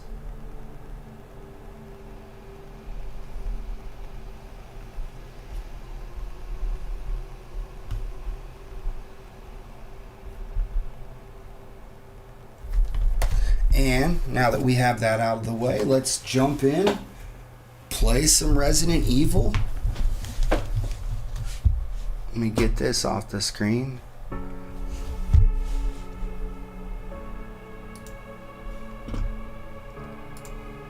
And close this out. So you can actually see the game. What? Oh, it's my cam's not showing up. There we go. Oh. There we go. There I am. Okay, let's jump in here. Let's just do a new game. And it's a new game anyway. I just went through some of the opening parts yesterday accidentally, so we'll just start it new. Sorry.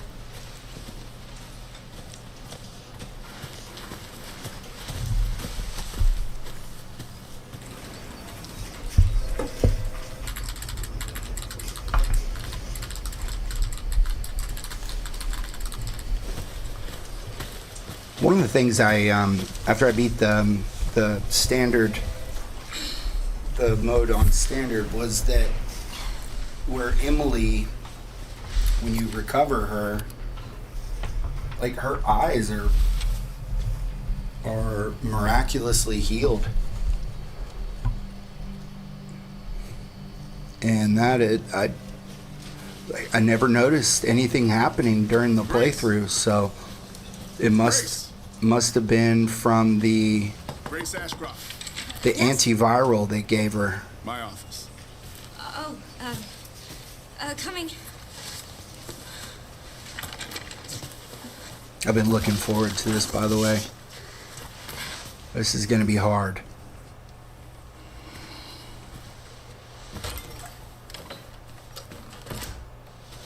If this is about the report you asked for yesterday, it'll be ready in 3. No, 2 days tops. Put a hold on that for now. We found another body. One that exhibits the same pathology as the others we've been investigating. Now I need a good technical analyst on this. Okay.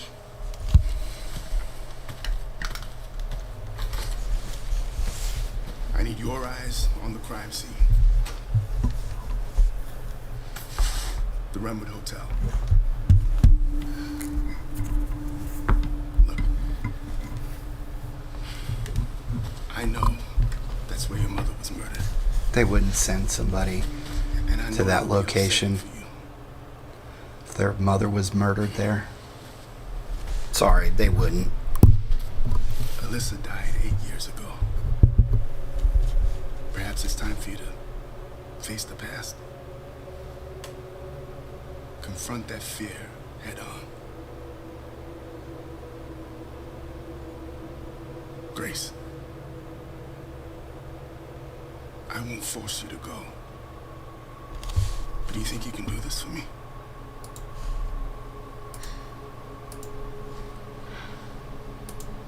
Investigate that crime scene and report back to me with your findings.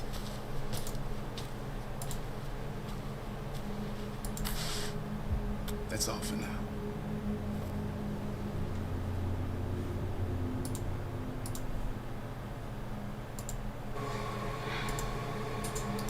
Investigate that crime.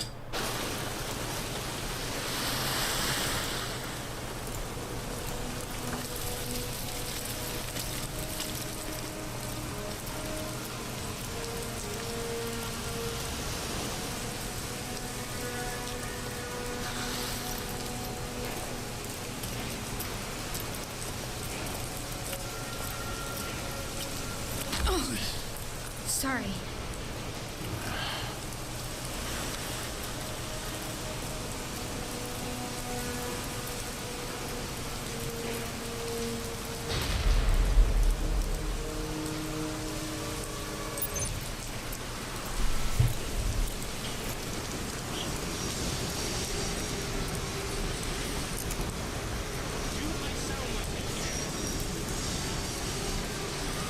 It should be around here.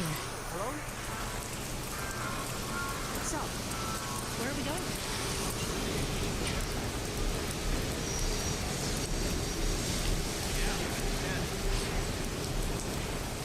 No, that's mine.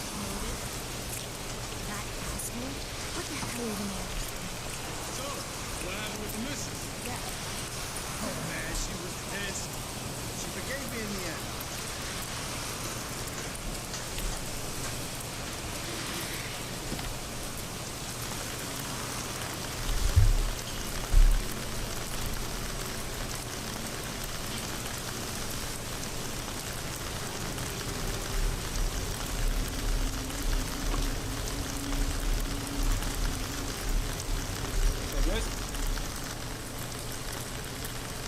Hey, that's a restricted area. You can't go in there. Why? It's an active crime scene. Oh, right. Sorry. Just a second.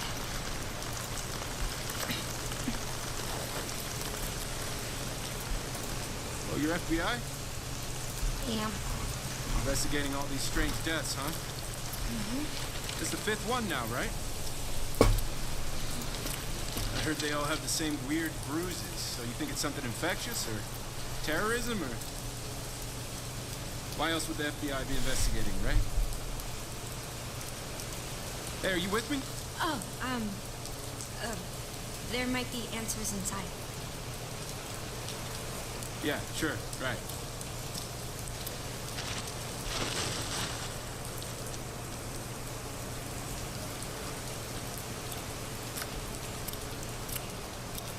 Be careful in there.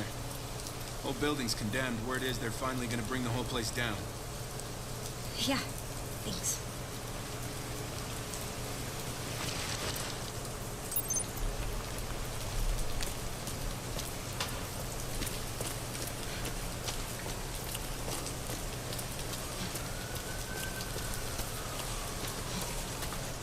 Why am I even here?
Submitted by FBI Special Agent Kyle Eames on September 28, 2026 at 11:20 p.m. The body of a man was found in an abandoned hotel in the Midwestern city of Rinwood. The body was discovered in the hotel restroom. Based on the level of decay, it is suspected to have been there for several days. Prior to this incident, multiple cases of similarly mysterious deaths have been recorded in locations across the U.S. H. Ramirez, dead at Stoneville Hospital. E. Wilkins, dead at Hotel Denbar. K. White, dead at Green Oak Apartments. M. Warren, dead at Night Valley Nursing Home. It has been confirmed that all of the identified victims were survivors of the Raccoon City incident.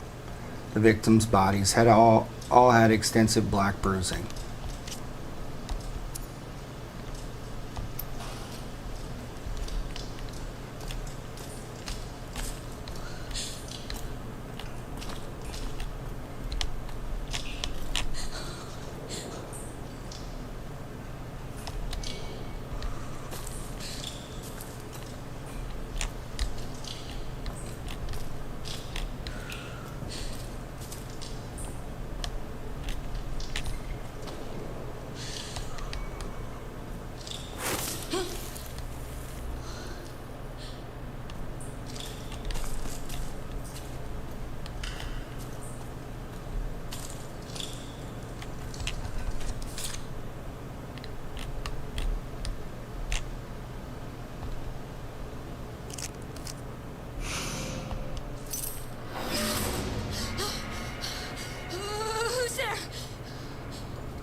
do?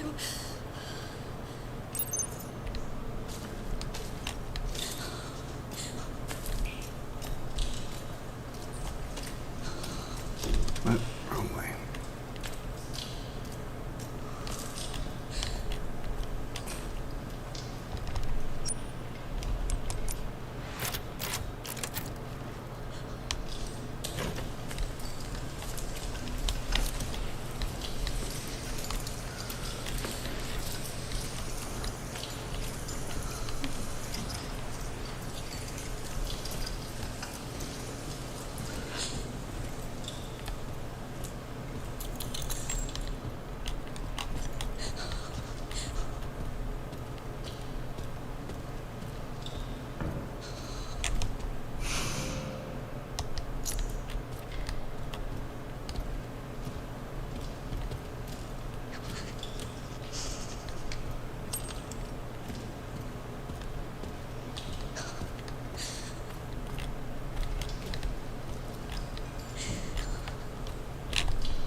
The Rinward Hotel has been welcoming guests from all walks of life since opening its doors in 1928.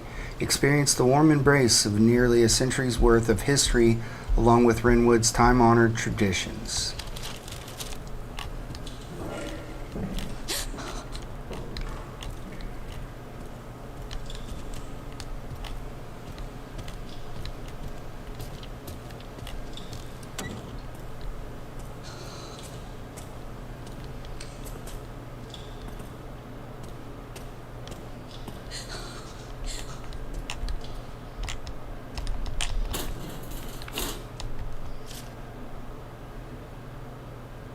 Following the recent incident, management has been working hard to restore public trust. Unfortunately, due to the extent of the damage, it is unclear if it would be possible to reopen. Consequently, it is with great regret that we must announce the official closure.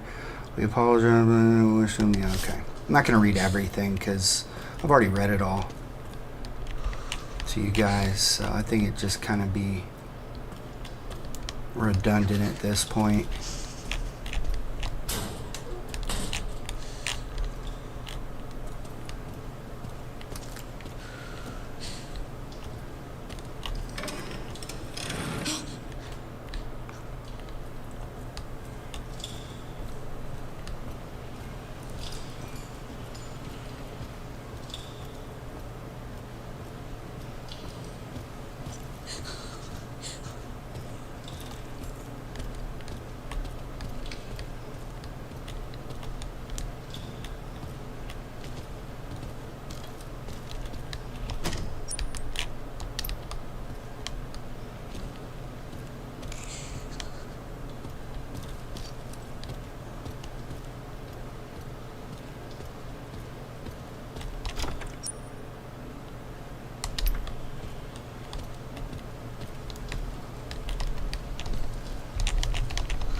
Where do I find that cop? Guess it was back then. Guess I missed something.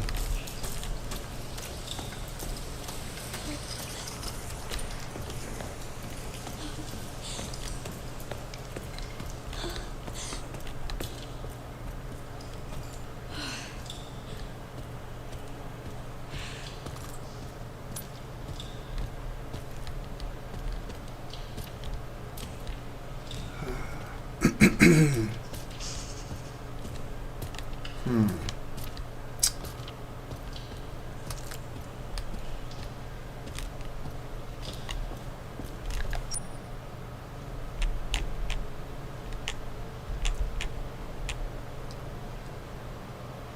that's something I missed.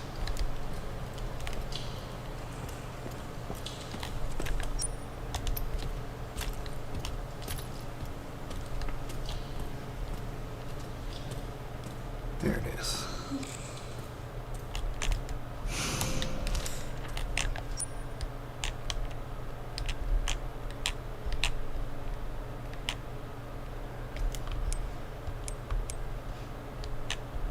There we go. Okay.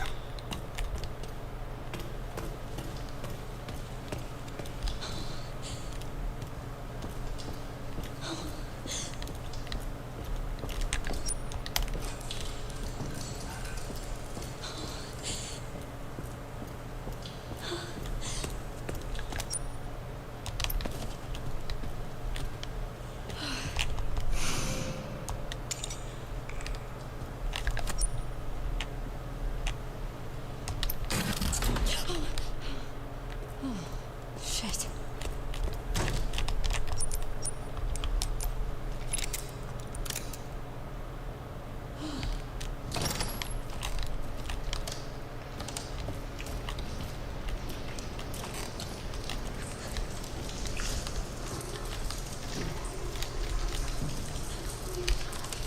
Oh, that's right. Can't get in there.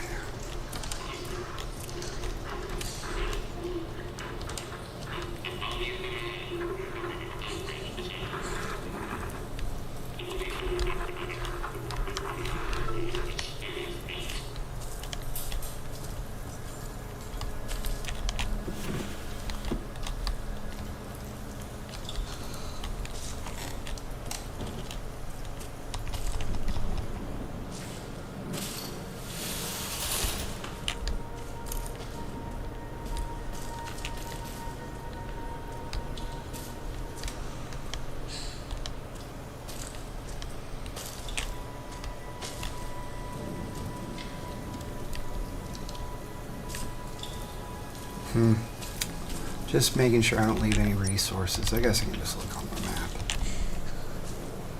What? Who?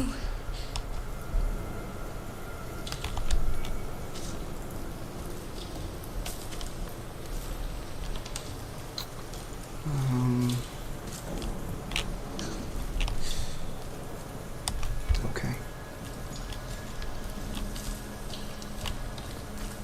Thought there were more than one picture I could look at.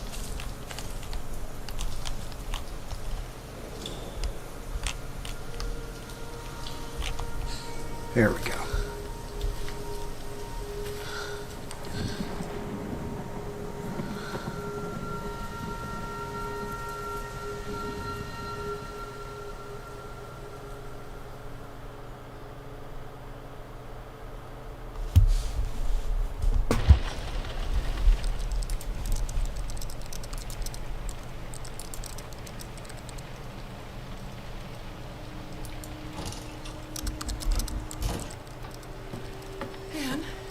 Hannah,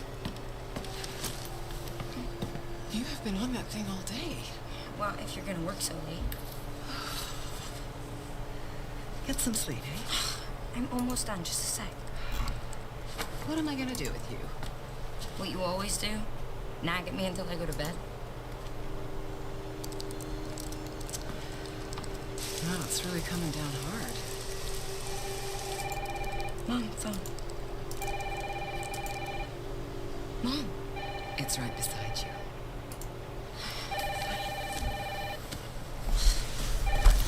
Hello? Miss Ashcroft? Yes.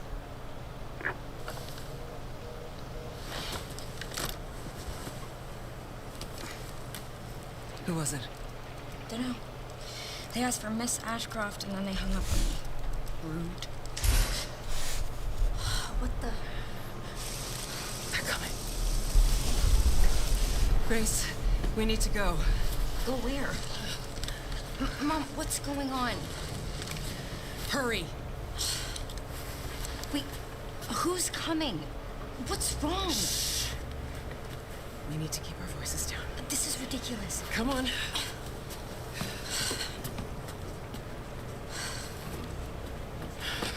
Tell me what's going on. Now is not the time.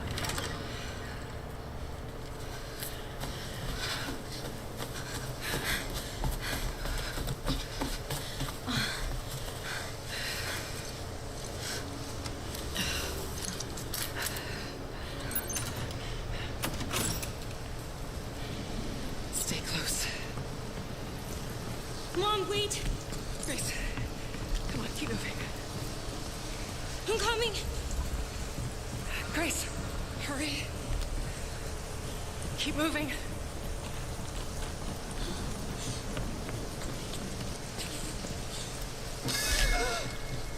Oh, who's that? Oh, I'm so sorry about the power outage. What happened? Oh, it's probably the electrical panel. It's 40 years old, so it doesn't take much to trip it.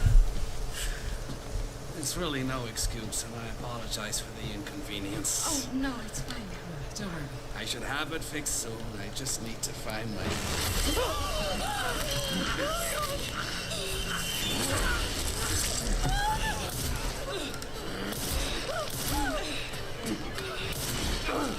Keep shooting. What the hell, Mom?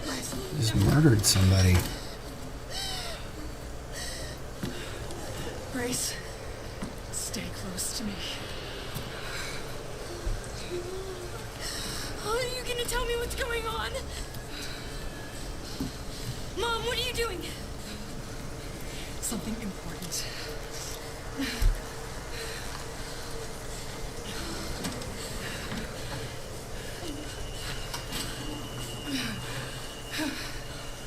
What did you hide behind that painting? I'll explain later. We need to find another way out.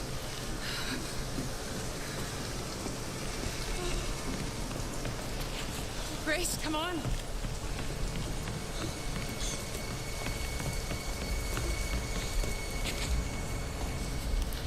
Come on in, Grace. I'm calling the police. No, don't go. Hello? Yes, I want to report a murder. No, murders. Grace. Yes. The Renwood Hotel. Yes. Hurry, please.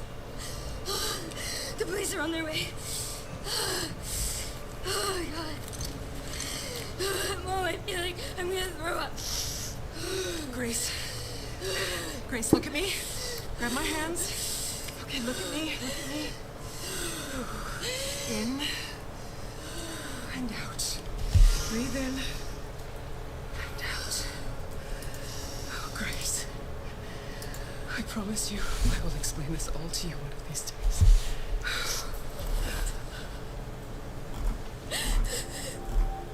Grace.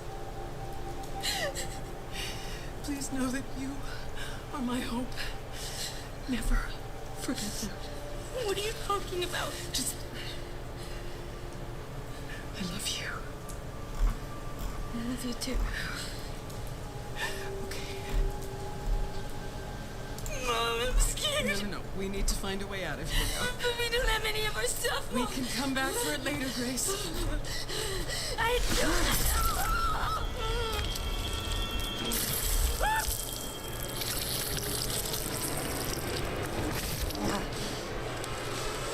Found you.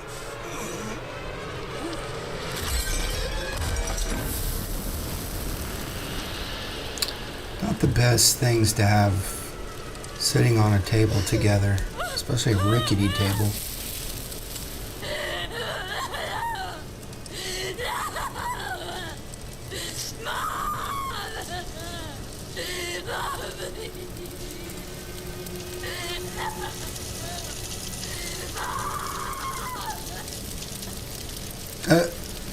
Is that the table sitting back up? It is. I didn't notice that the first time.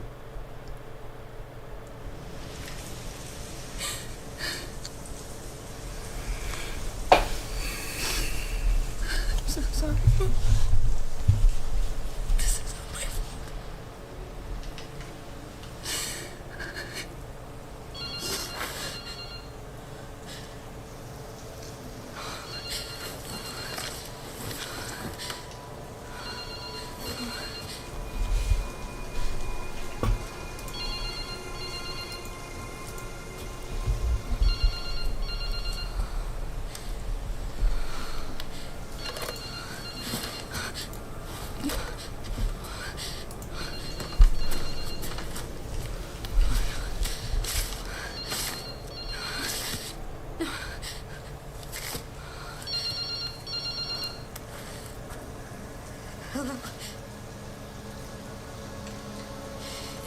is this?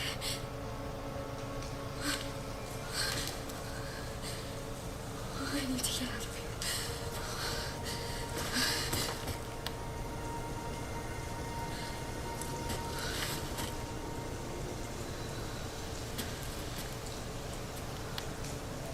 Something important. I'll explain later. Did your aunt find that painting?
Sorry, officer. What's wrong? Something stung me. Are you okay?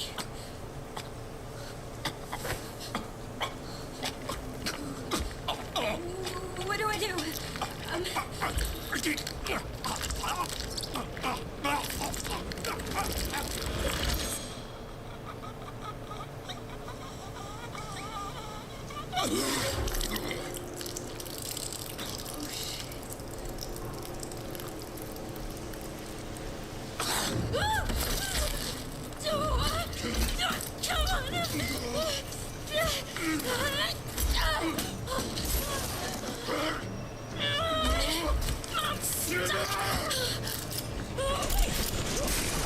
Oh.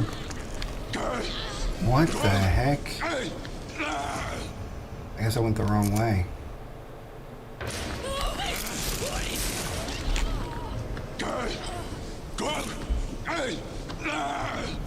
Okay, this is insanity.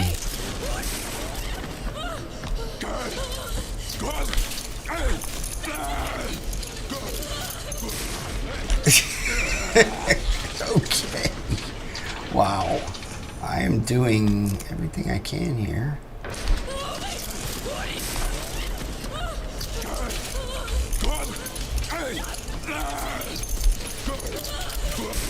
Oh my gosh, guys. This is crazy. It's insanity.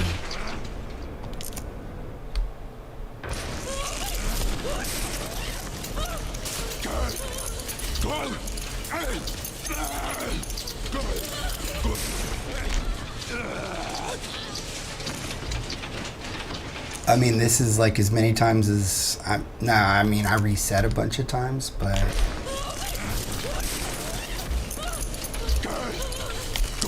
go the other way, maybe? Wow. You have to instantly hold down X. If even a second hesitation or accident is gonna mess you up.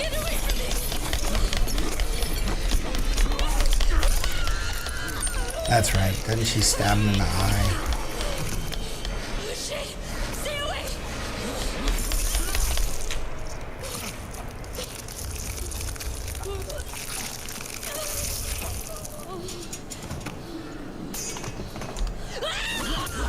What are you doing?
Is anyone there?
Hello?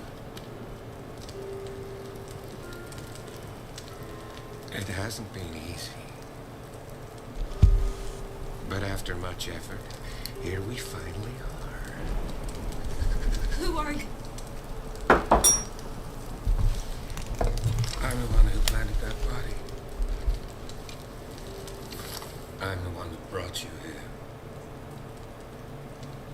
I know now that you're the one that I've been searching for. The special one. The chosen one. Miss Ashcroft.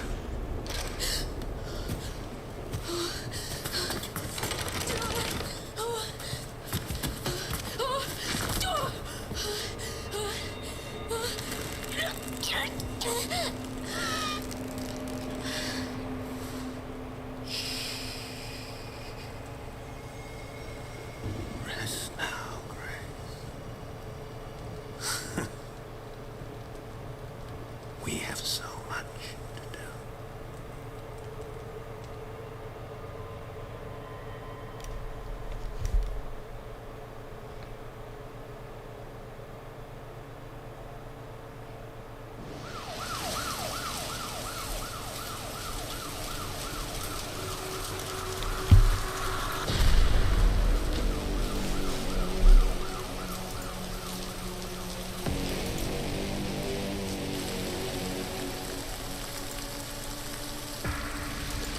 Talk to me.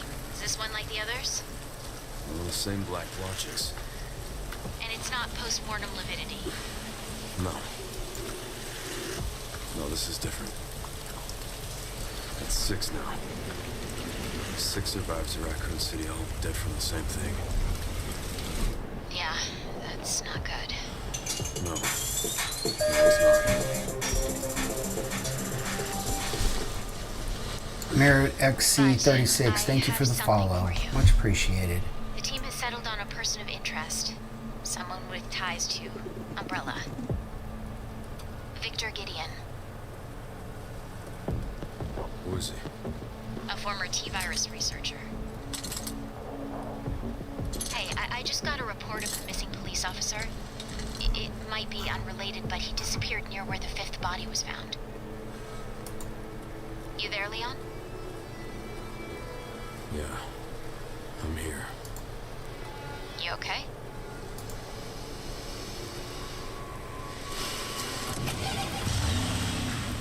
Some of the address.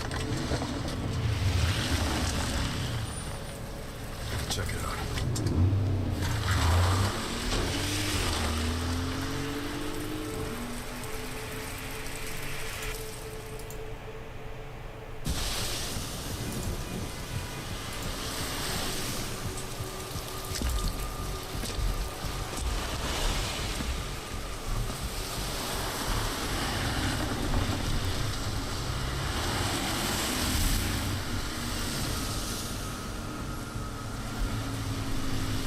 You almost there? Just about. Stuck in traffic.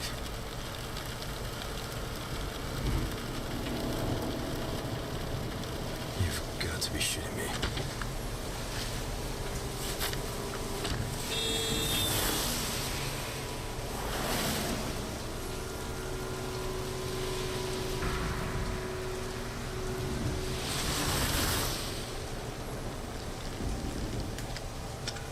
What's going on?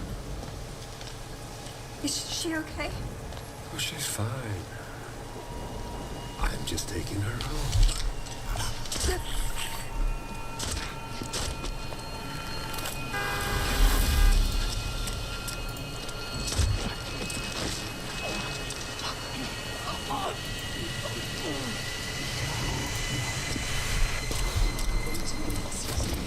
Leon, what's your sit rep? I'm going after Victor.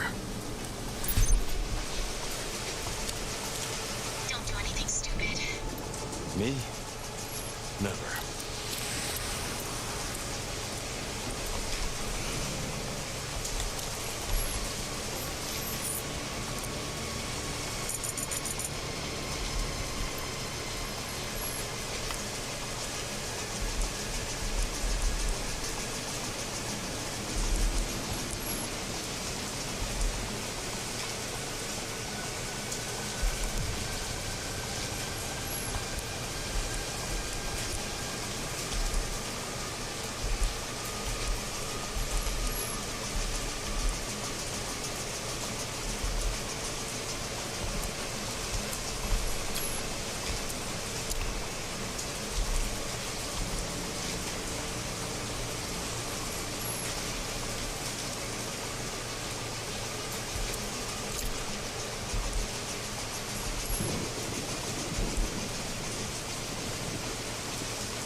Whoa. Hey, what the hell, lady?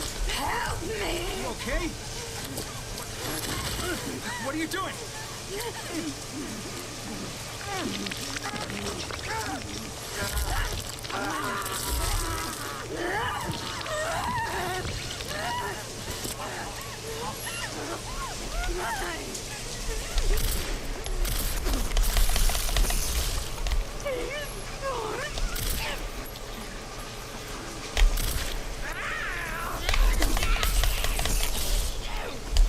Man. What the heck? Die, lady.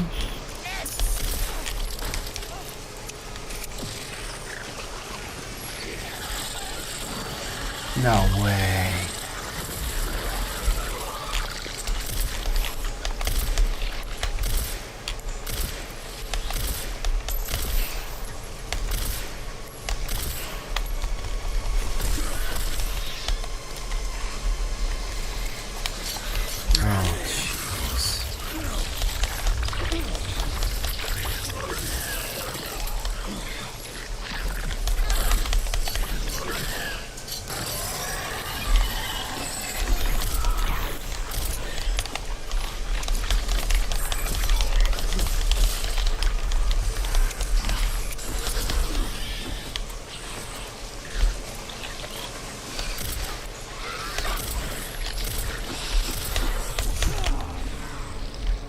don't guess you can kill them with the resources we have. So I'm just gonna have to get past them. It's gonna be hard to upgrade things.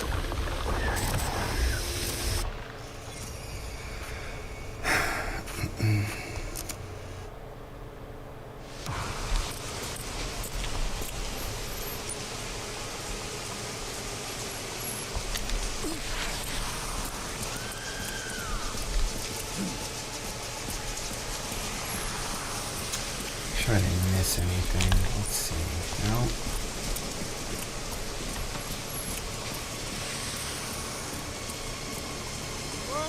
Whoa. Hey, what the hell, lady? Help me! You okay?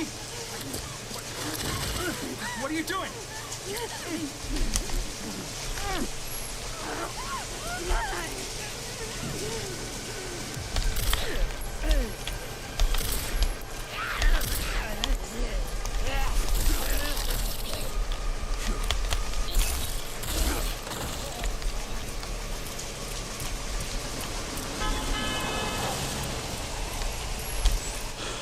Gabriel would lock down. What?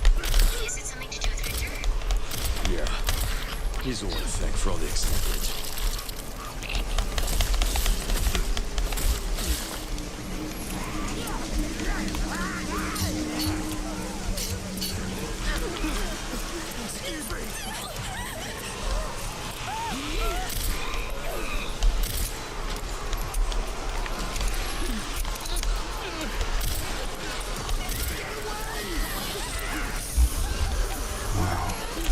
This is different, for sure.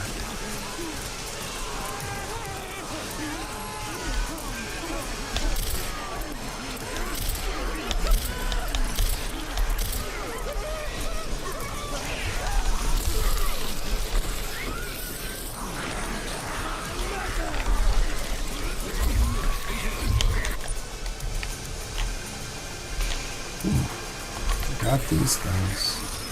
I need them. Is that where I'm going to get most of my money now?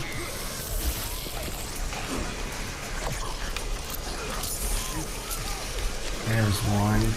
And, oh, that's something else.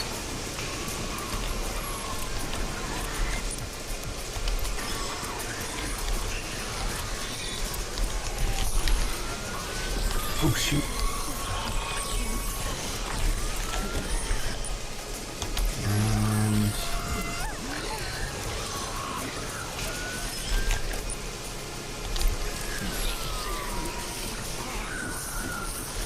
There it is.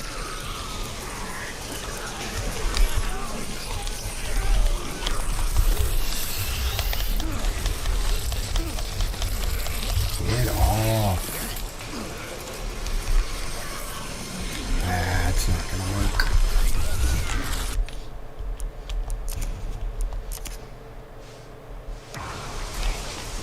Okay. Get it when I first get there this time. There.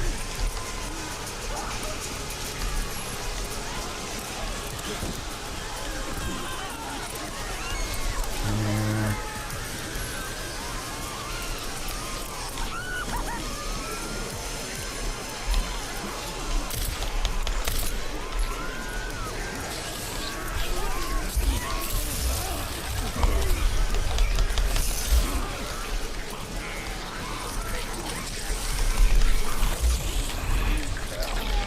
Oh, gosh.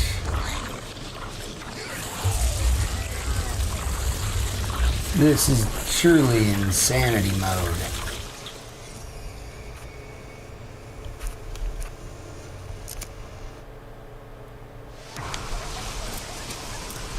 Wait, that didn't change the difficulty, did it?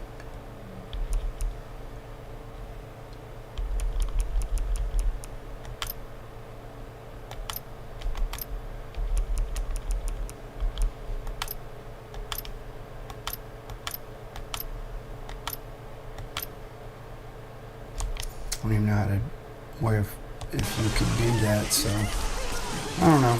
Hopefully it didn't. I guess I'll find out in a second. Oh, it's back here.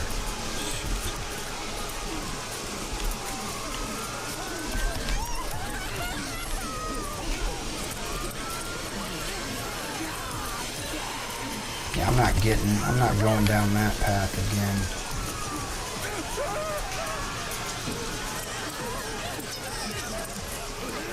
Oh.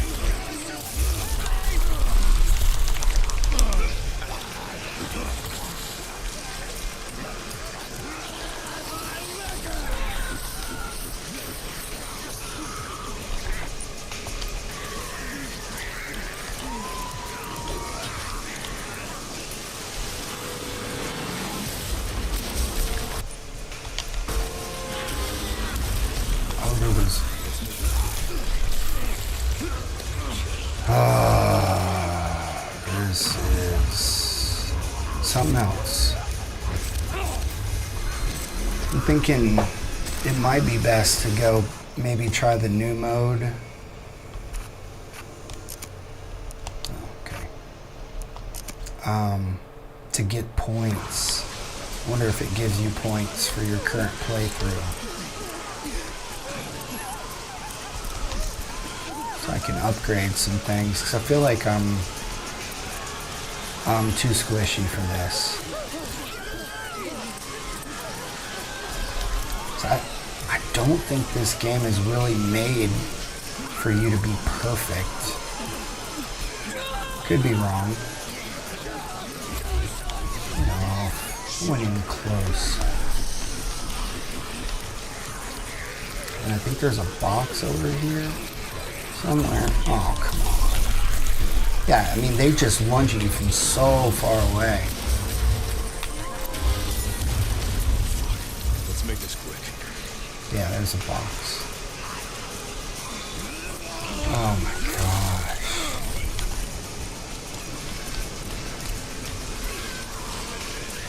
I'm gonna have to go back and spend these points, I guess.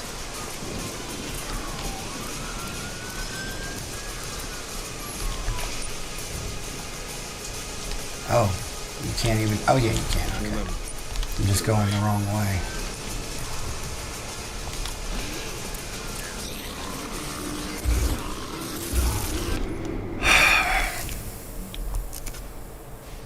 This is getting old really fast. I was looking for hard, not just outside of reason. Like where it would take a couple less hits to kill you. Not where every zombie turns into a blister head.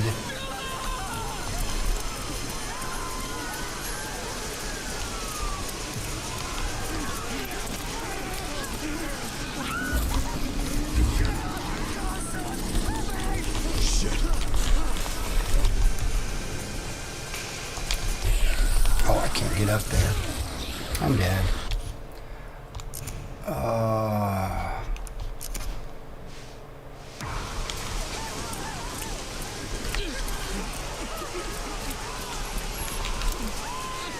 It feels like I have a reset device, or how should I put this? Like where you're memorizing footsteps of the future to go back in the past and make everything perfect. I just... yeah, that's enough. Alright guys, I think I'm not feeling too well, and then this is frustrating me. I think I'm going to call this one early today. I apologize. I might come back and stream later today, but yeah, I'm not feeling too well right now. So I'm going to call this one a complete failure. I hope you enjoyed the 10 most terrifying urban legends though, but I don't know. Might have to take some medicine, see if I can get better. But I apologize.